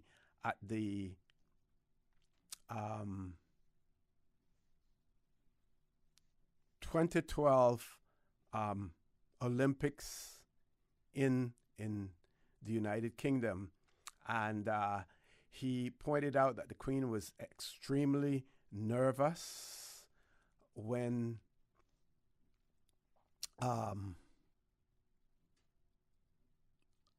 the competition was taking place. She didn't watch it. She wanted to. She was decided that she would go on a walk and on a picnic. He accompanied her, but she was still curious. And at one point in time, he asked her. She asked him if he could find out what the results were, and he radioed in to his colleagues, and they pointed out to him that the Queen's granddaughter had won a silver medal, and she was so ecstatic. She was, dancing and everything, celebrating it as well. Again, demonstrates the real human side of Her late Majesty Queen Elizabeth II. Still have the other one that I need to share with you about the American couple who were walking on the grounds of Balmoral and met her as well, but having some technical difficulties with that, but I'll have it before we finish here. As a matter of fact, we've reached that point where we are going to headline news, but I want to remind you also that we will have an open mic open line until 10 o'clock this morning. Our toll-free number, 1-800-534-8255. You can also call us on 949-8037, 949-6990. Email us at for the record, one word, for the record, at candw.ky. WhatsApp us, 925-3261. If you have any questions, comments, and ideas of how or what you plan on doing on Monday to pay homage and reverence to the late Queen Elizabeth II, please share those with us as well. Those of you who admire Her late Majesty, those of you who maybe want to wish the new monarch, King Charles III, all the best, and this is an opportunity for you to express yourself if you so wish. Folks, top of the hour headline news. Please stay tuned. For the record, we'll be back shortly. From district to district, moving through the waters to Cayman Brac and Little Cayman. Your station, your voice. All things Cayman, one radio, many people. This is home. Radio Cayman in the Cayman Islands. Today's biggest news. Radio Cayman, your voice, your choice. Local, regional, international. This is Headlines from Radio Cayman's newsroom. Today's biggest news. The newly gazetted public holidays order updates the schedule to read in the year 2022 only for the purposes of the funeral ceremony for Her late Majesty Queen Elizabeth II. September 19th is now a general holiday. The Queen's state funeral is taking place at 11 a.m. UK time on Monday at Westminster Abbey. Ukrainian officials say they are targeting towns in the eastern Donbass region after making a series of gains in a rapid counteroffensive. In recent days, Ukraine's army reclaimed swaths of occupied territory, forcing Russian troops to retreat. President Volodymyr Zelensky said his forces were fortifying their hold over about 3,000 square miles of retaken territory in the Kharkiv region. U.S. President Joe Biden said Ukraine had made, quote, significant gains. And inflation in the United States remained unexpectedly high last month, news that drove Wall Street to its worst day in more than 2 years. Prices rose 8.3% in the 12 months through August, according to the Labor Department, faster than the 8.1% that economists had expected. That was down from 8.5% in July, driven by lower petrol costs. But the cost of food, housing, and medical care continued to surge, disappointing investors. Those are your headlines. I'm Karsley Fuller. For the latest in news and information, follow Radio Cayman on social media, Facebook, Instagram, Twitter. Download the Radio Cayman app or log on to our website, radiocayman.gov.ky. For the record, with Orrett Connor. Initiating system. For information that matters. For the record, with Orrett Connor. Continues right now on Radio Cayman.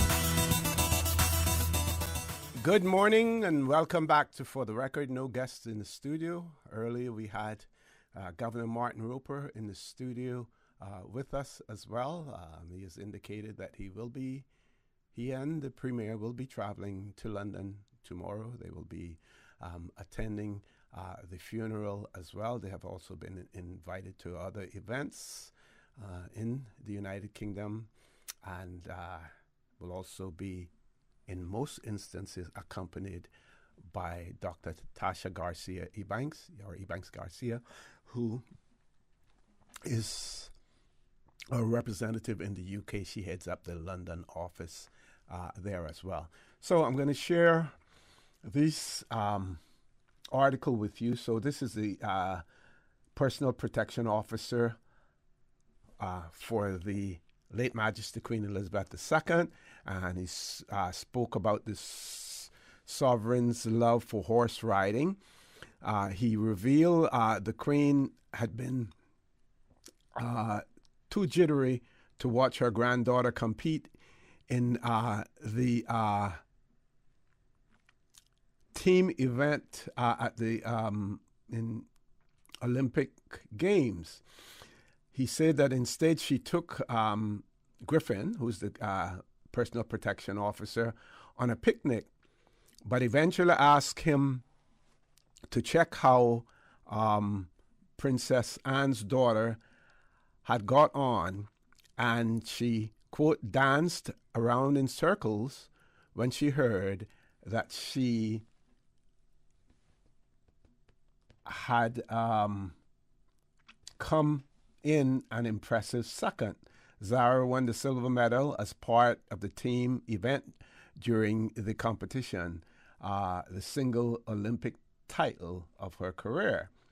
He's quoted as saying, "I remember once when I was up at Balmoral with her, the Queen, and Zara was competing, the Queen, in the Olympic Games, and looked like she was going to win a medal," Griffith said.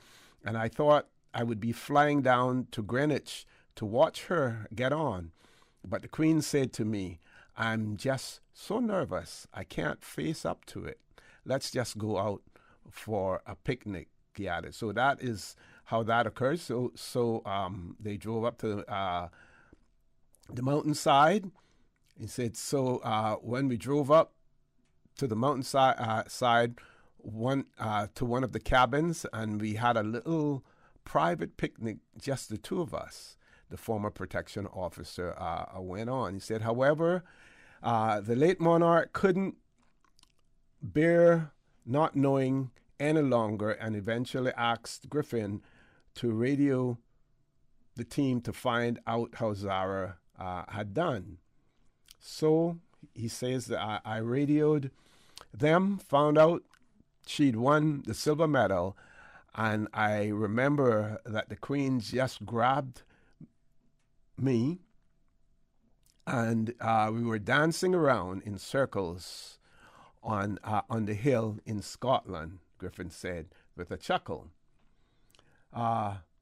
There's a memory that will stay. That's a memory that will stay with me forevermore, he said as well. He shared another story about the late monarch, and this one had to do with the fact he told how the Queen Elizabeth handled an encounter with American hikers who had no idea who she was. The monarch was out in the hills near her Scottish castle at Balmoral when two U.S. tourists on a walking holiday approached them and engaged in conversation. There were two hikers coming towards us, and the Queen would always stop and say hello.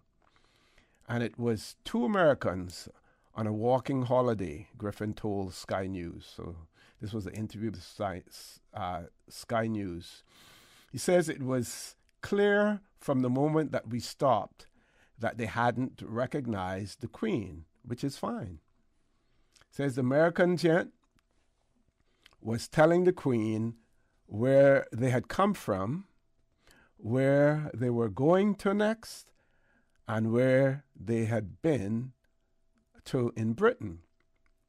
He's quoted as saying, I could see it coming, and sure enough, he said to her, this is the American tourist, said to Her Majesty, "And where do you live?" And she said, "Well, I live in London, but I have a holiday home just the other side of the hills." She did not say she was referring to Balmoral. She didn't reveal that at all. Aware that the castle was in the vicinity, the hiker then asked her if she had ever met the Queen. That's so funny. Scrolling down, quick as a flash, the Queen replied, "I haven't, but Dick here," that is her personal protection officer, "but Dick here meets her regularly." The hiker then asked Griffin what the monarch was like in person. And he says that because he was with her a long time and he knew that he could pull her leg, he said, "Oh, she can be very cantankerous at times, but she's got a lovely sense of humor." Delighted, the hiker then put his arm around the officer's shoulder and asked if he could have a picture of the two of them together.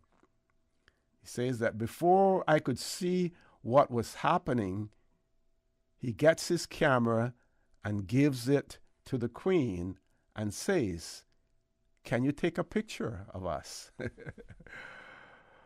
Okay. The Queen obliged, and then Griffin took the camera and took a picture of her with the pair of hikers. Later, Griffin said, the Queen told him, says, "I'd love to be a fly on the wall when he shows those photographs to friends in America, and hopefully someone tells him who I am." Now, that's the type of person that we saw who she was. So during the course of that encounter, she never at one point in time revealed who she was. Now, that some may argue that that was done so that she didn't put herself in harm's way, not knowing who the hikers were. But of course, she had her personal protection officer with her. But I believe that that goes to show you a part of her modesty as well, how modest, she was. Not self-serving, not self-centered, but just being a normal human being and not being personal. Now, we know, and we can't really compare politicians to the Queen, but there are persons, celebrities, actors. Some of them get upset when you don't recognize, who they are and everything else. There's also another story about the fact that that there was a butcher who had a 10-year relationship with the Queen as her butcher, and she would always go to the store, order meats for the household at Balmoral, and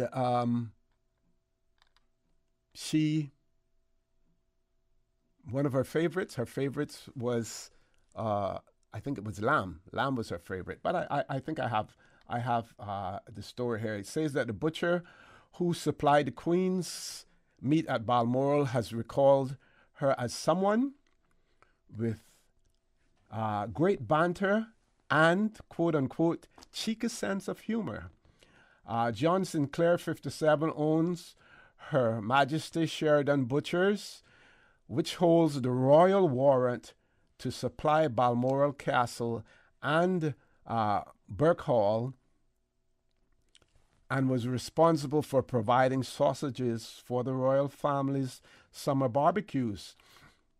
Speaking to the London Times, Sinclair said the Queen was a very, quote, was very good form, was in very good form the last time that he saw her. He added that he was nervous the first time he met the Queen 10 years ago, but that she put him at ease with her cheeky sense of humor. And there are photographs showing her in that butcher store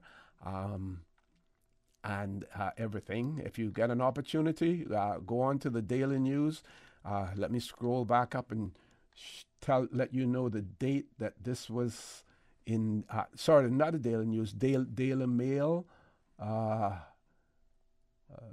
to find the date, 12th of September, 2022. And the headline on the article is Queen of Comedy. Balmoral butcher recalls Her Majesty's great banter and cheeky sense of humor and says she was on great form when he last saw her, which was 3 weeks ago, actually, that he last saw her. So there are photographs showing her looking at the meats on the scale and everything. It goes on to say that he added that he was at first nervous the first time he met the Queen 10 years ago, but that she had put him at ease with her cheeky sense of humor. He says, I looked down on this small woman who had such good banter. She was quite cheeky as well, he said. She had already met Barry Florence, my business partner, and she said to me, I believe you are the other half of the partnership. She had a little smile on her face when she said that. John revealed the late monarch usually ordered lamb for her big family gatherings, and that she also made her special sausages, that he also made her special sausages for summer barbecues. Members of the Queen's staff have been paying tribute to Her Majesty since her death on Thursday. So that was, from the butcher. And then, of course, I shared with you her personal protection officer who shared his experience as well. Folks, it's about that time for us to take another commercial break. Please stay tuned. For the record, we'll be back shortly. JN Money touching down again. Now you can send your US dollars at any location on island, including the BRAC. It's easy. Just walk with your US dollars. No need to convert to CI. This is another convenient service available at JN Money. They always find a way to make it easier and hassle-free. So remember, when you need to send your money and you only have US dollars, don't ever think of what to do. Just head straight to any JN Money location and send your money the fast, convenient, and affordable JN Money. JN Money, touching down again. JN Money, ranga to la friend. West Bay, home to Barkas National Park, the touristy flair, a family community, a political powerhouse. From sports enthusiasts to car aficionados, affection for silver thatch rope. No matter how far you may venture, West Bay will always be where the heart is. Home will always be in West Bay.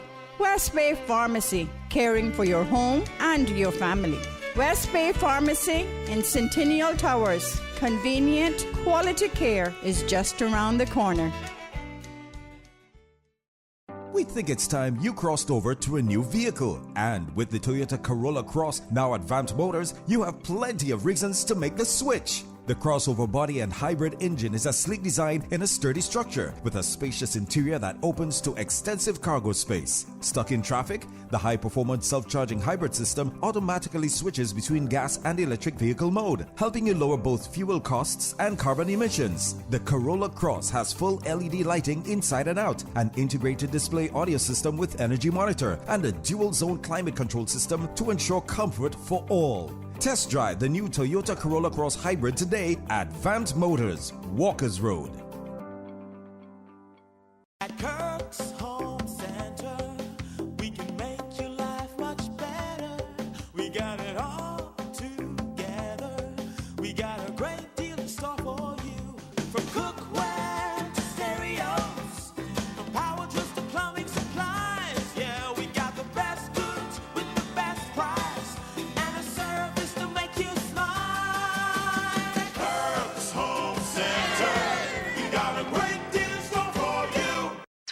Record with Orrett Connor. Initiating system. For information that matters. For the Record with Orrett Connor continues right now on Radio Cayman. Good morning and welcome back to For the Record. No guests in the studio. Phone lines are open. Toll-free number provided courtesy of Flow, 1-800-534-825. Other numbers, 949-8037, 949-6990. Email, For the Record, at candw.ky. WhatsApp us, 925-3261. And if you don't want to engage, just simply watch us on YouTube, and you can do that by subscribing to Radio Cayman live stream. We heard earlier the governor talk about the wreath-laying ceremony in front of the government administration building yesterday, and I will share this release that was just issued. As a matter of fact, it was issued 16 minutes ago at 9:02 a.m. today, the 14th, Wednesday, the 14th of September 2022. It's entitled United Civil Service Wreath-Laying Ceremony. So on Wednesday, yesterday, the 13th of September, His Excellency the Governor, Mr. Martin Roper, the Premier, G. Wayne Panton, Deputy Governor, Honorable France Manderson, and Cabinet Secretary Samuel Rose joined civil servants in a United Civil Service wreath-laying ceremony on the front steps of the Government Administration Building in tribute to Her late Majesty, Queen Elizabeth II. Cayman, like other countries around the world, has joined the United Kingdom with an outpouring of floral tributes. Members of our community are invited to lay flowers at the Government Administration Building or outside Government House. Throughout the week of National Mourning, individual agencies from across the civil service and the wider public and the wider public service will continue to visit and lay flowers on the front steps of the Government Administration Building in tribute to Her late Majesty, Queen Elizabeth II. Floral tributes can be left on the steps of Government Administration Building and the front gate of Government House. The public should note that once flowers wither, they will then be removed.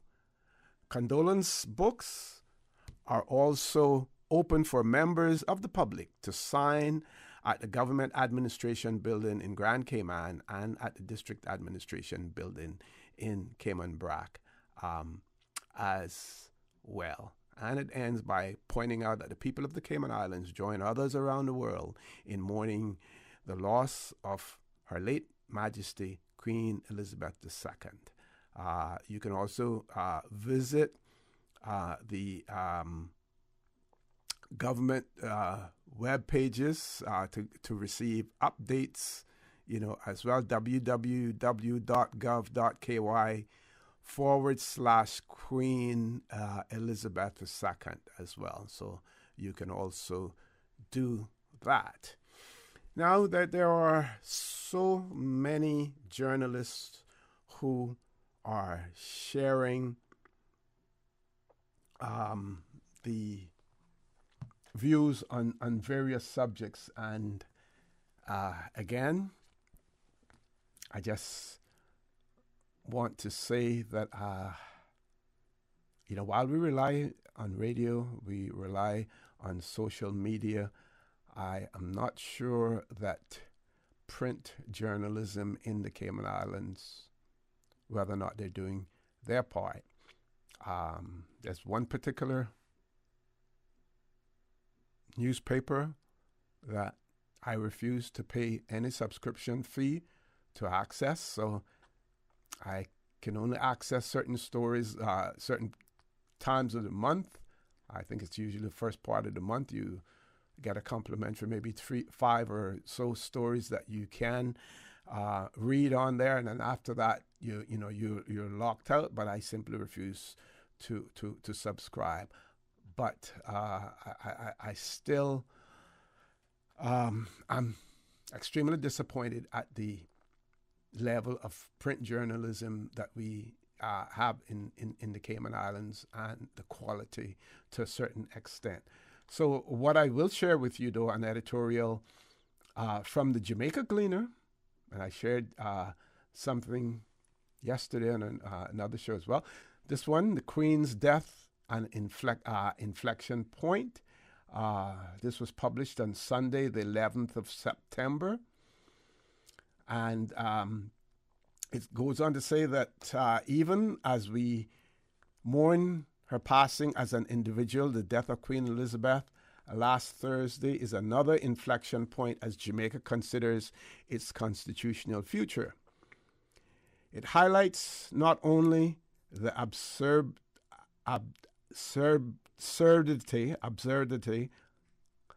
of the island's head of state being the sovereign of another country, but that Jamaicans have no say in who gets the job. So, King Charles III, Britain's hereditary king, is now Jamaica's sovereign without the need for our advice or consent. Now, I'm going to pause there for a second and say that we know that the editors of the Jamaica Gleaner are certainly highly in favor of removing the monarch, the English monarch or the UK monarch as the head of state. So this editorial does not surprise me in any way because they have steadfastly and vigorously lobbied and promoted the idea of constitutional change. So it goes on. So it says, so King Charles III, Britain's hereditary king, is now Jamaica's sovereign without the need for our advice or consent. So Jamaican parliamentarians will now swear allegiance to the king, which, with other issues, large and small, underline that anachronism of this constitutional arrangement that is impatient for overhaul. None of this, of course, casts aspersions on Charles. None of this, of course, casts aspersions on Charles, who will probably be a fine king of the United Kingdom, or of his late mother, whose 70 years on the throne was a decade longer than Jamaica's existence so far as an independent country. In fact, there is much to emulate in the Queen, not least how she conducted herself in times of domestic and international political turmoil and the scandals of her often dysfunctional family.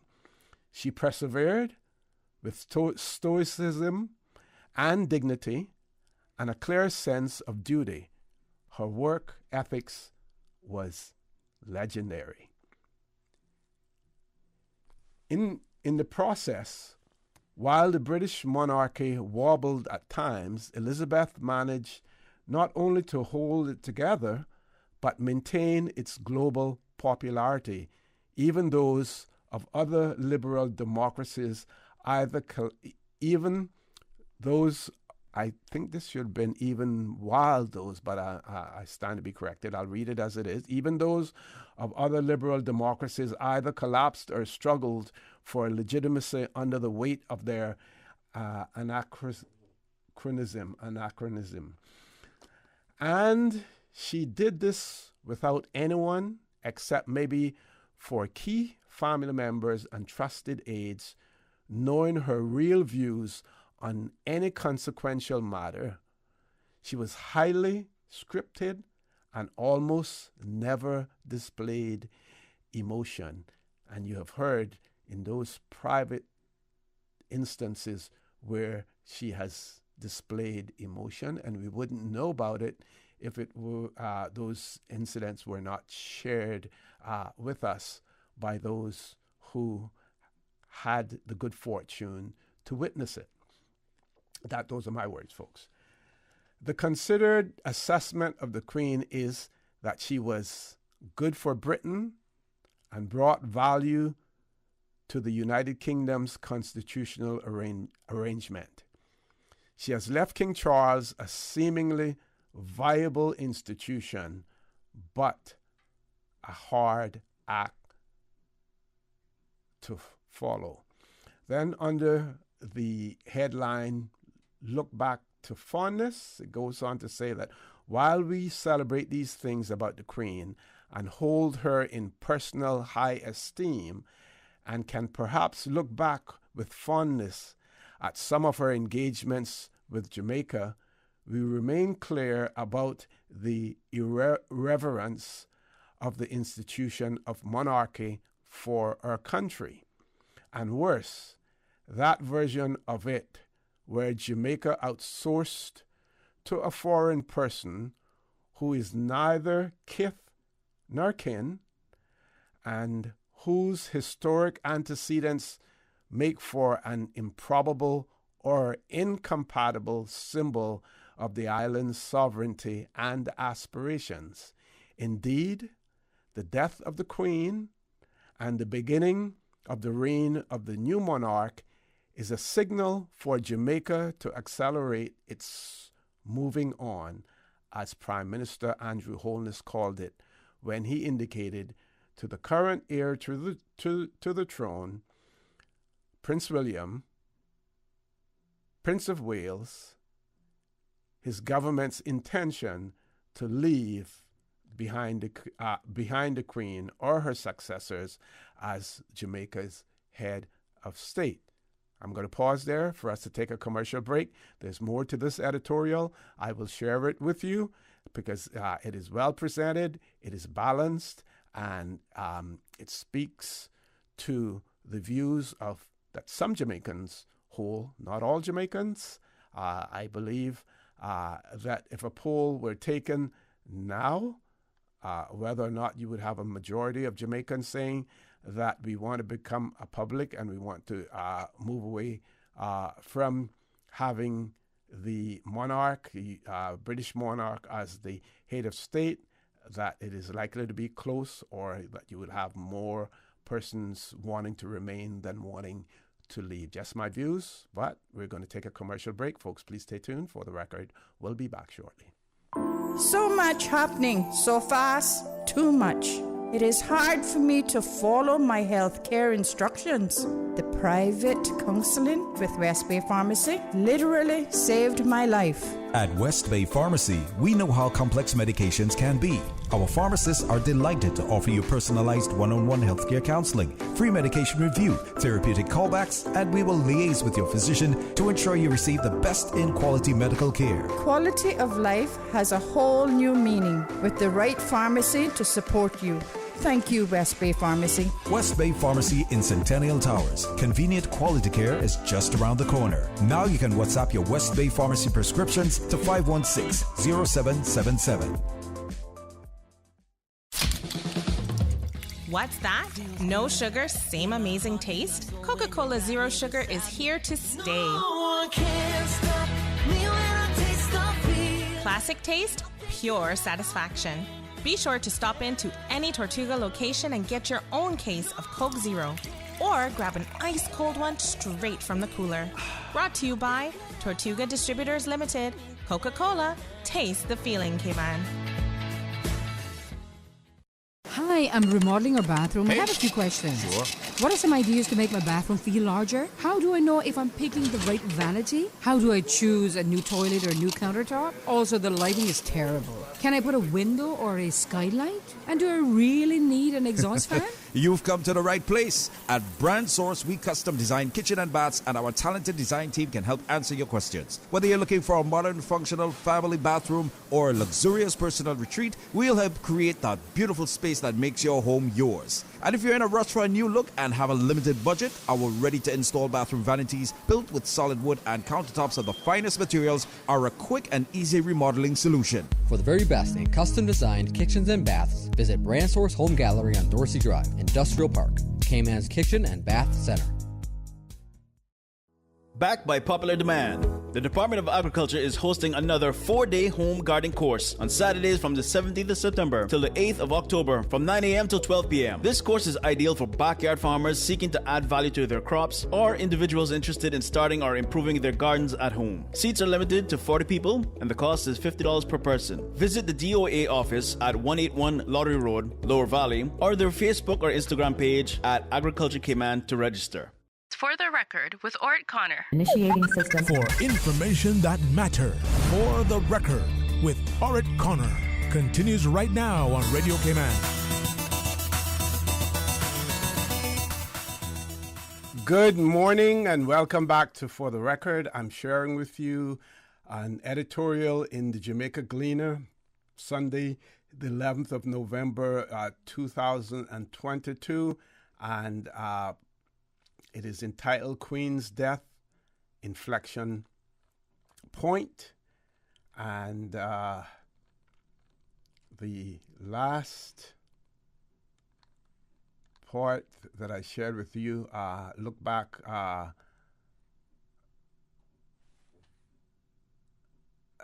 in this.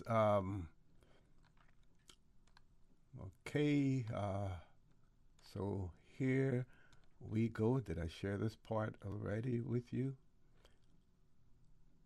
The Prime Minister and his legal team, Continual Affairs Minister. Okay, look back. It says, while we celebrate these things about the Queen and hold her in personal high esteem and can perhaps look back with fondness at some of her engagements with Jamaica, we remain clear about the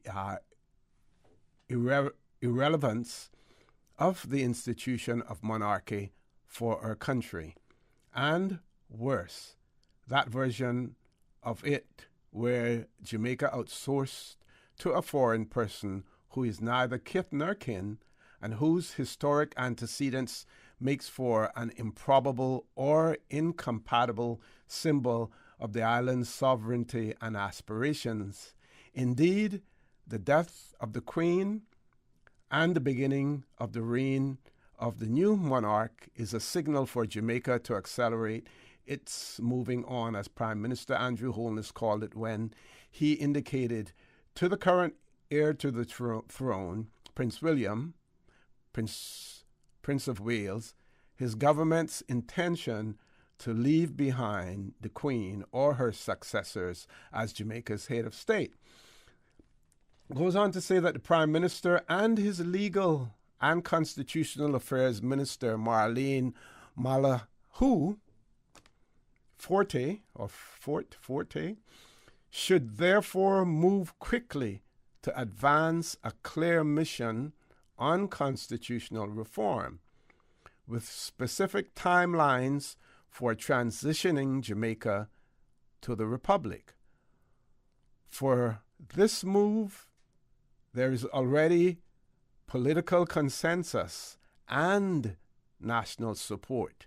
Indeed, a recent Don Anderson RJR Gleaner poll confirmed that approximately 6 of 10 Jamaicans firmly support this constitutional change. So I am actually, based on this, I am incorrect in my view that the majority of Jamaicans would probably still want to remain. Not sure if that has changed since the Queen's death, but we have the figures. We have, the data that says through an RJR, Don Anderson RJR Gleaner poll, that 6 out of 10 Jamaicans firmly approve and support the constitutional change.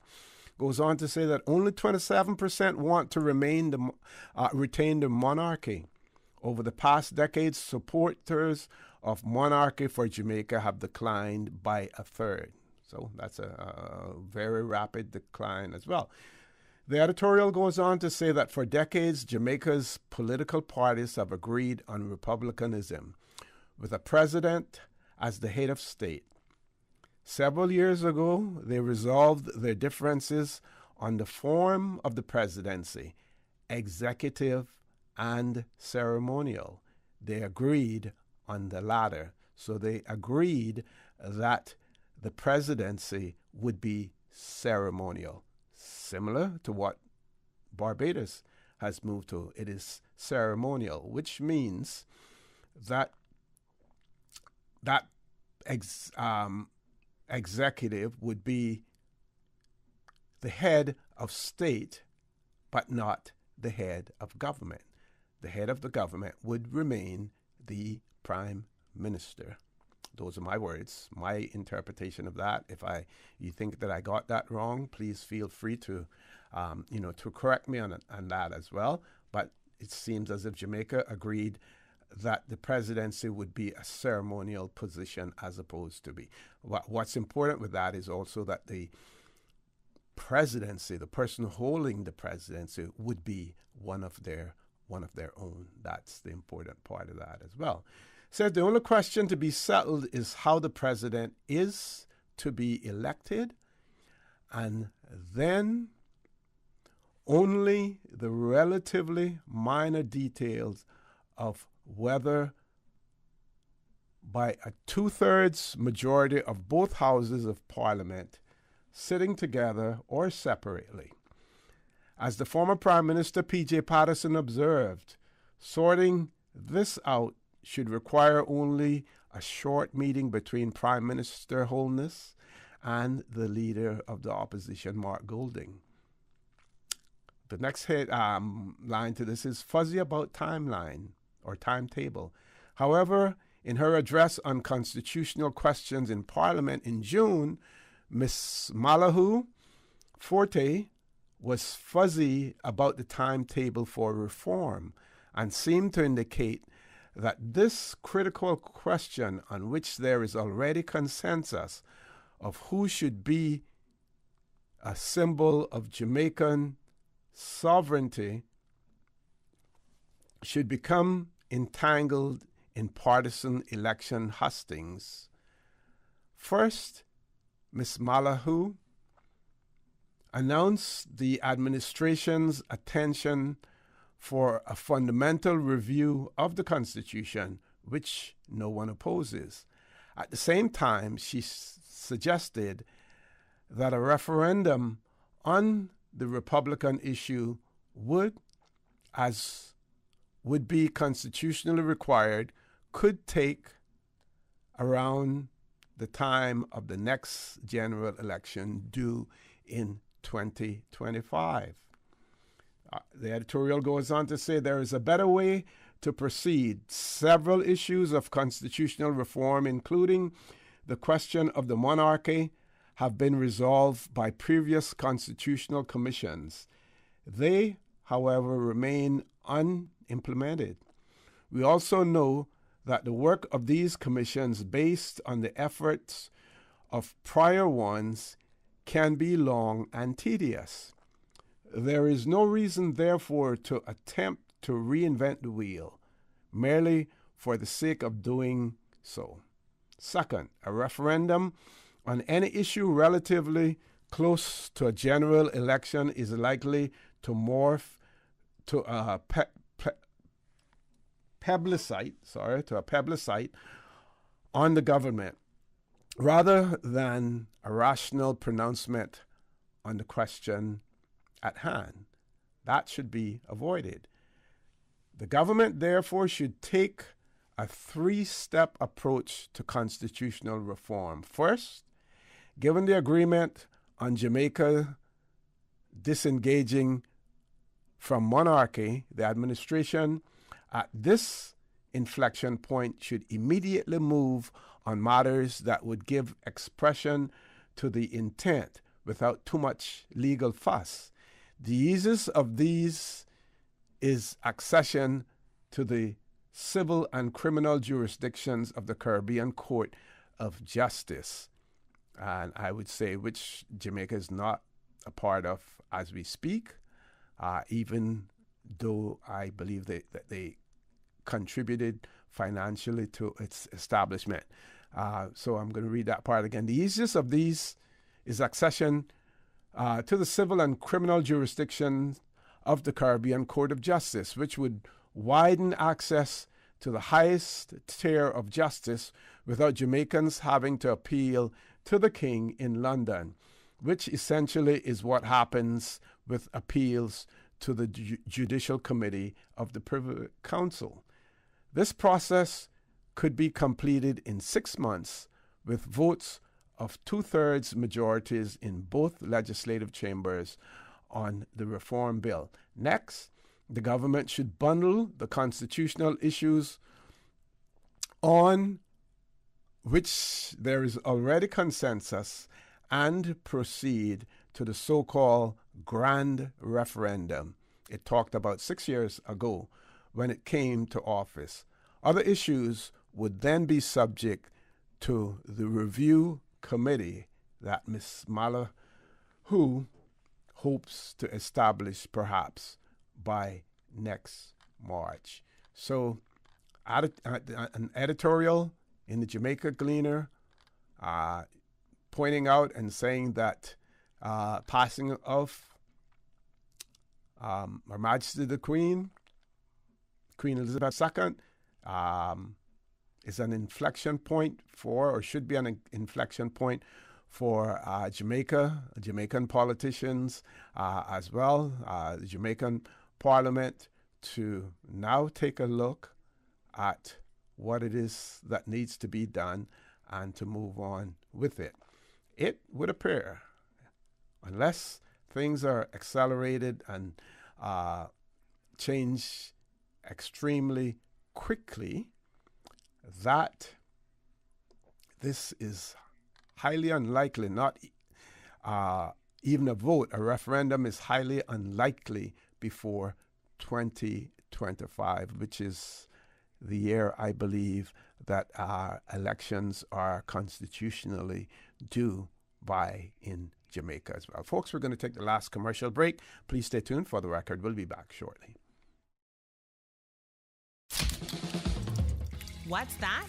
No sugar, same amazing taste? Coca-Cola Zero Sugar is here to stay. Classic taste, pure satisfaction. Be sure to stop into any Tortuga location and get your own case of Coke Zero. Or grab an ice-cold one straight from the cooler. Brought to you by Tortuga Distributors Limited. Coca-Cola, taste the feeling, K-Man. At Doctors Hospital, we know life happens, and usually when you least expect it. So when unexpected medical issues arise, you need quality care close to home. Located in the heart of Georgetown, our accomplished team of physicians and medical staff treat minor urgent conditions such as migraines, chest and abdominal pain, shortness of breath, burns, broken bones, open wounds, and more. 24 hours, 7 days a week with no appointment necessary. Peace of mind is important when life happens. At Doctors Hospital, we're always here just for you. Need to speak to someone? Call 949-6066. A message from Rotary Central out of respect for the passing of Her Majesty Queen Elizabeth II. Gumball Rally 2022, the charity event organized by Rotary Central, scheduled for this Saturday, September 17th, has been postponed. Gumball Rally will be rescheduled. All completed entries will be honored. We join our community in mourning our sovereign lady. God save the King.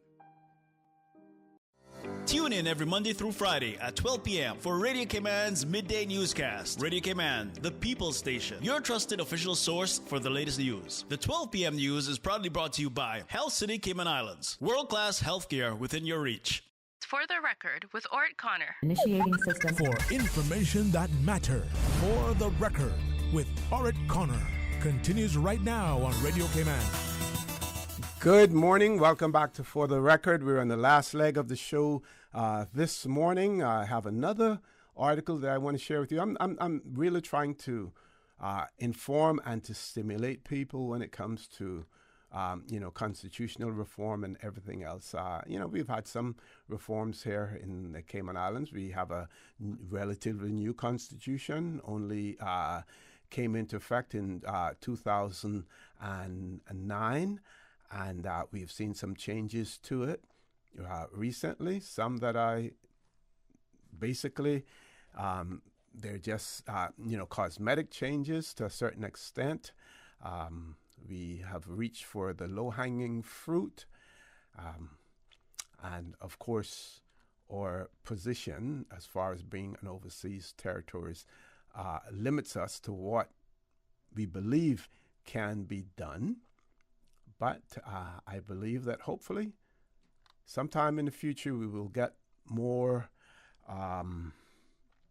innovative as well as modern thinkers when it comes to the constitutional arrangements, and move away from this belief that United Kingdom government has embedded in our brains that any further step constitutionally means independence. I believe that there's so much flexibility that can be allowed, especially in those territories that have proven that they can handle their own affairs as well. Just my point. This is an article by a very prominent lawyer in Jamaica. He's a writer as well, writes several good articles. His name is Gordon Robinson, and he shares this one about Manley's view on constitutional reform in Jamaica. And he starts out by saying, "You all know it was just a matter of time before I returned to the urgent need for constitutional reform. This time I'll try to be as quiet as possible while presenting views on the subject of two former prime ministers expressed in writing almost 30 years ago." He says, "I begin today with a memorandum from Manley dated the 25th of May 1994 to David Corr, then chairman of a parliamentary committee examining recommendations in two reports of a constitutional commission originally chaired by James Carr, then Lloyd Barnett. Manley wrote a copy to Prime Minister P.J. Patterson and opposition leader Edward Seaga. I have believed for some time that Jamaica's first past the post electoral system contains many weaknesses. For example, the system has produced a series of parliaments in which the winning party is heavily overrepresented by the losing party. The winning party is heavily overrepresented and the losing party underrepresented. A lopsided Parliament creates a situation in which the government can easily succumb to an overconfidence, even an arrogance, born of the visible but misleading evidence of a huge majority. At the same time, the opposition can be reduced to a point where it becomes difficult to service its responsibilities, such as constructive contributions to the workings of the various committees. In the end, a top-heavy parliament is a poor instrument for achieving the best results of which democracy and parliamentary systems are capable. Joshua has not been resurrected. He wrote this almost 30 years ago. He also addressed another of my pet peeves, separation of powers. There is a second weakness in this first past the post method. The system presupposes it is a good thing to require members of parliament to undertake simultaneously the responsibilities of ministerial office while discharging those of a constituency representative. Ministerial appointments through the Senate are regarded as a deviation from the norm and therefore subjected to numerical limits. However, the truth is the limit upon senatorial appointments to ministerial office is a necessary constraint for a reason that has nothing to do with workload and performance. The limit exists because the Senate is an appointed body and thus not directly the product of the electoral process. This establishes how difficult it was, even for great thinkers who grew up under British rule, to get a grip on the need to dismantle every vestige of colonialism in order to emancipate our people from mental slavery. Even though Michael recognized the weakness of the Member of Parliament / ministerial conflation, he still clung to the colonial vestige of belief that all executive power should be elected. The article, it goes on to talk about separation of powers, but obviously Michael had been wrestling with this separation of powers conundrum for a while. From as far back as 1979, I wrote a memorandum for the People's National Party executive setting out the case which I argued there. The problems which I discuss here were evident from that time. I felt and still feel that we could solve many of those problems if we were to put in place a system which incorporated both first past the post principle and an element of proportional representation as well. Proportional representation is something that we have never discussed here in the Cayman Islands. We don't talk about it, but we see it working elsewhere. If you want a most recent example of it, look at the elections in Alaska to replace their House of Representatives representative in the U.S. Congress. 3 persons vying for the post. They were using the proportional representation. I think some parts of that, as well. And so you see how it works there. This person says that, we've been beating the drum for years. Manley proposed solutions for constituency non-representation problems. It would be possible to maintain the existing or a similar number of constituencies which would be contested by any party. Simultaneously, there would be a number of seats allocated in Parliament strictly on the basis of proportional representation based on overall national electoral percentages. And I'm going to pause there again and say to you that such a system also exists in Guyana. Guyana has a system of proportional representation as well. Each party would enter a slate of persons in addition to those who contested the constituencies. It would be provided that the number of candidates on each slate who entered Parliament would reflect actual percentages secured in the total national vote. I got to hurry on this because I only have about 4 minutes left. Ministerial appointments would be strictly limited to either persons who succeeded in constituencies or from the proportion of the successful state. So you wouldn't really have ministerial appointments, I believe, in this particular case that he's putting forward from the Senate like you have in Jamaica now, where a person can be appointed to the Senate and then hold a ministerial position. So this isn't exactly my way, but food for thought and proof of the need for widespread consultation led by a commission of independent thinkers. Says 2 benefits would flow immediately. There would be a substantial correction in the lopsided distortion that occurred in Parliament because the party with 40% of the popular vote might only win 8 or 10% of the constituency seats, but would receive 40% of the places reserved for the national slate. Furthermore, it would become possible for the winning party to appoint its prime minister, minister of finance, or all its cabinet from the proportionally chosen national state. By now, you know I prefer my PM to be that is Prime Minister, to be directly elected. But back to Joshua. The key point is that it would create flexibility in relation to the problem of functional pressure. It would also create transparency because each party would have to declare all the people it contemplated appointing to ministerial office should it be successful in an election. And I'm going to talk about that in a minute if I have enough time. Finally, should a third party enjoy substantial nationwide support but prove unable to win a particular constituency, it would be able to gain parliamentary representation.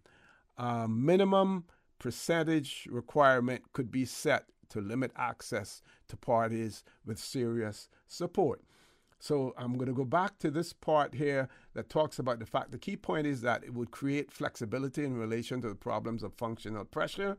It would also create transparency because each party would have to declare all the persons it contemplated appointing to ministerial office should it be successful in election. Folks, bear in mind that here in the Cayman Islands we had an election the last time, and we knew on one side of the contest, if that group were elected, who would be in a position to hold a ministerial position if they got the majority of seats to be able to form a government. On the other hand, we had a group of independents, and no one knew who would get what. Sometimes we didn't even know whether or not those independents were a part of the government or not. Transparency, it is important. Transparency, important then, and it is important now. Now, whether or not in our next election we will go through the same process, we will wait and see. And I would imagine that the success of the arrangement that we have now will dictate how well that will come across to the public of the Cayman Islands. Folks, I want to thank you for allowing Radio Cayman and by extension For the Record into your homes, into your vehicles as you traverse the busy roads of the Cayman Islands, into your places of work, wherever that may be. I also want to remind you that we are our brothers and our sisters keepers. There is always someone out there who's less fortunate than we are, and I ask you to extend a helping hand to them. If you can't do that, then I suggest you donate to a worthy charity, because we always want to consider those who need, not necessarily those who want or even those who crave. So I say to you, have a great day.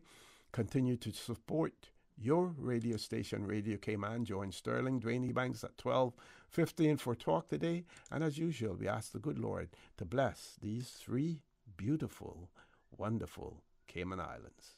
For the Record is brought to you by Vamped Motors, the only authorized Ford and Toyota dealership serving the Cayman Islands. Coca-Cola, available across the Cayman Islands from Tortuga distributors. Accept no substitutes. Taste the feeling with Coca-Cola. Brand Source Home Gallery, inspiring luxury. West Bay Pharmacy, taking care of your health. And JN Money. From abroad to yard. Fast, affordable, convenient. Doctors Hospital. Peace of mind is important when life happens. Doctors Hospital, always there for you. Call 949-6066.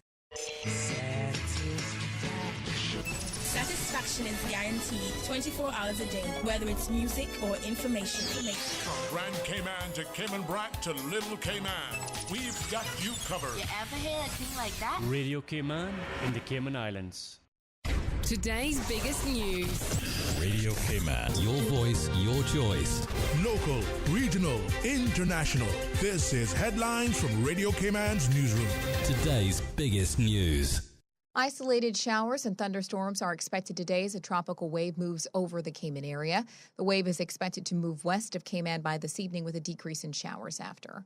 China's leader Xi Jinping and Russia's Vladimir Putin will discuss the war in Ukraine and other, quote, international and regional topics at their meeting later this week. The two will meet in Uzbekistan at a summit that will show, quote, an alternative to the Western world.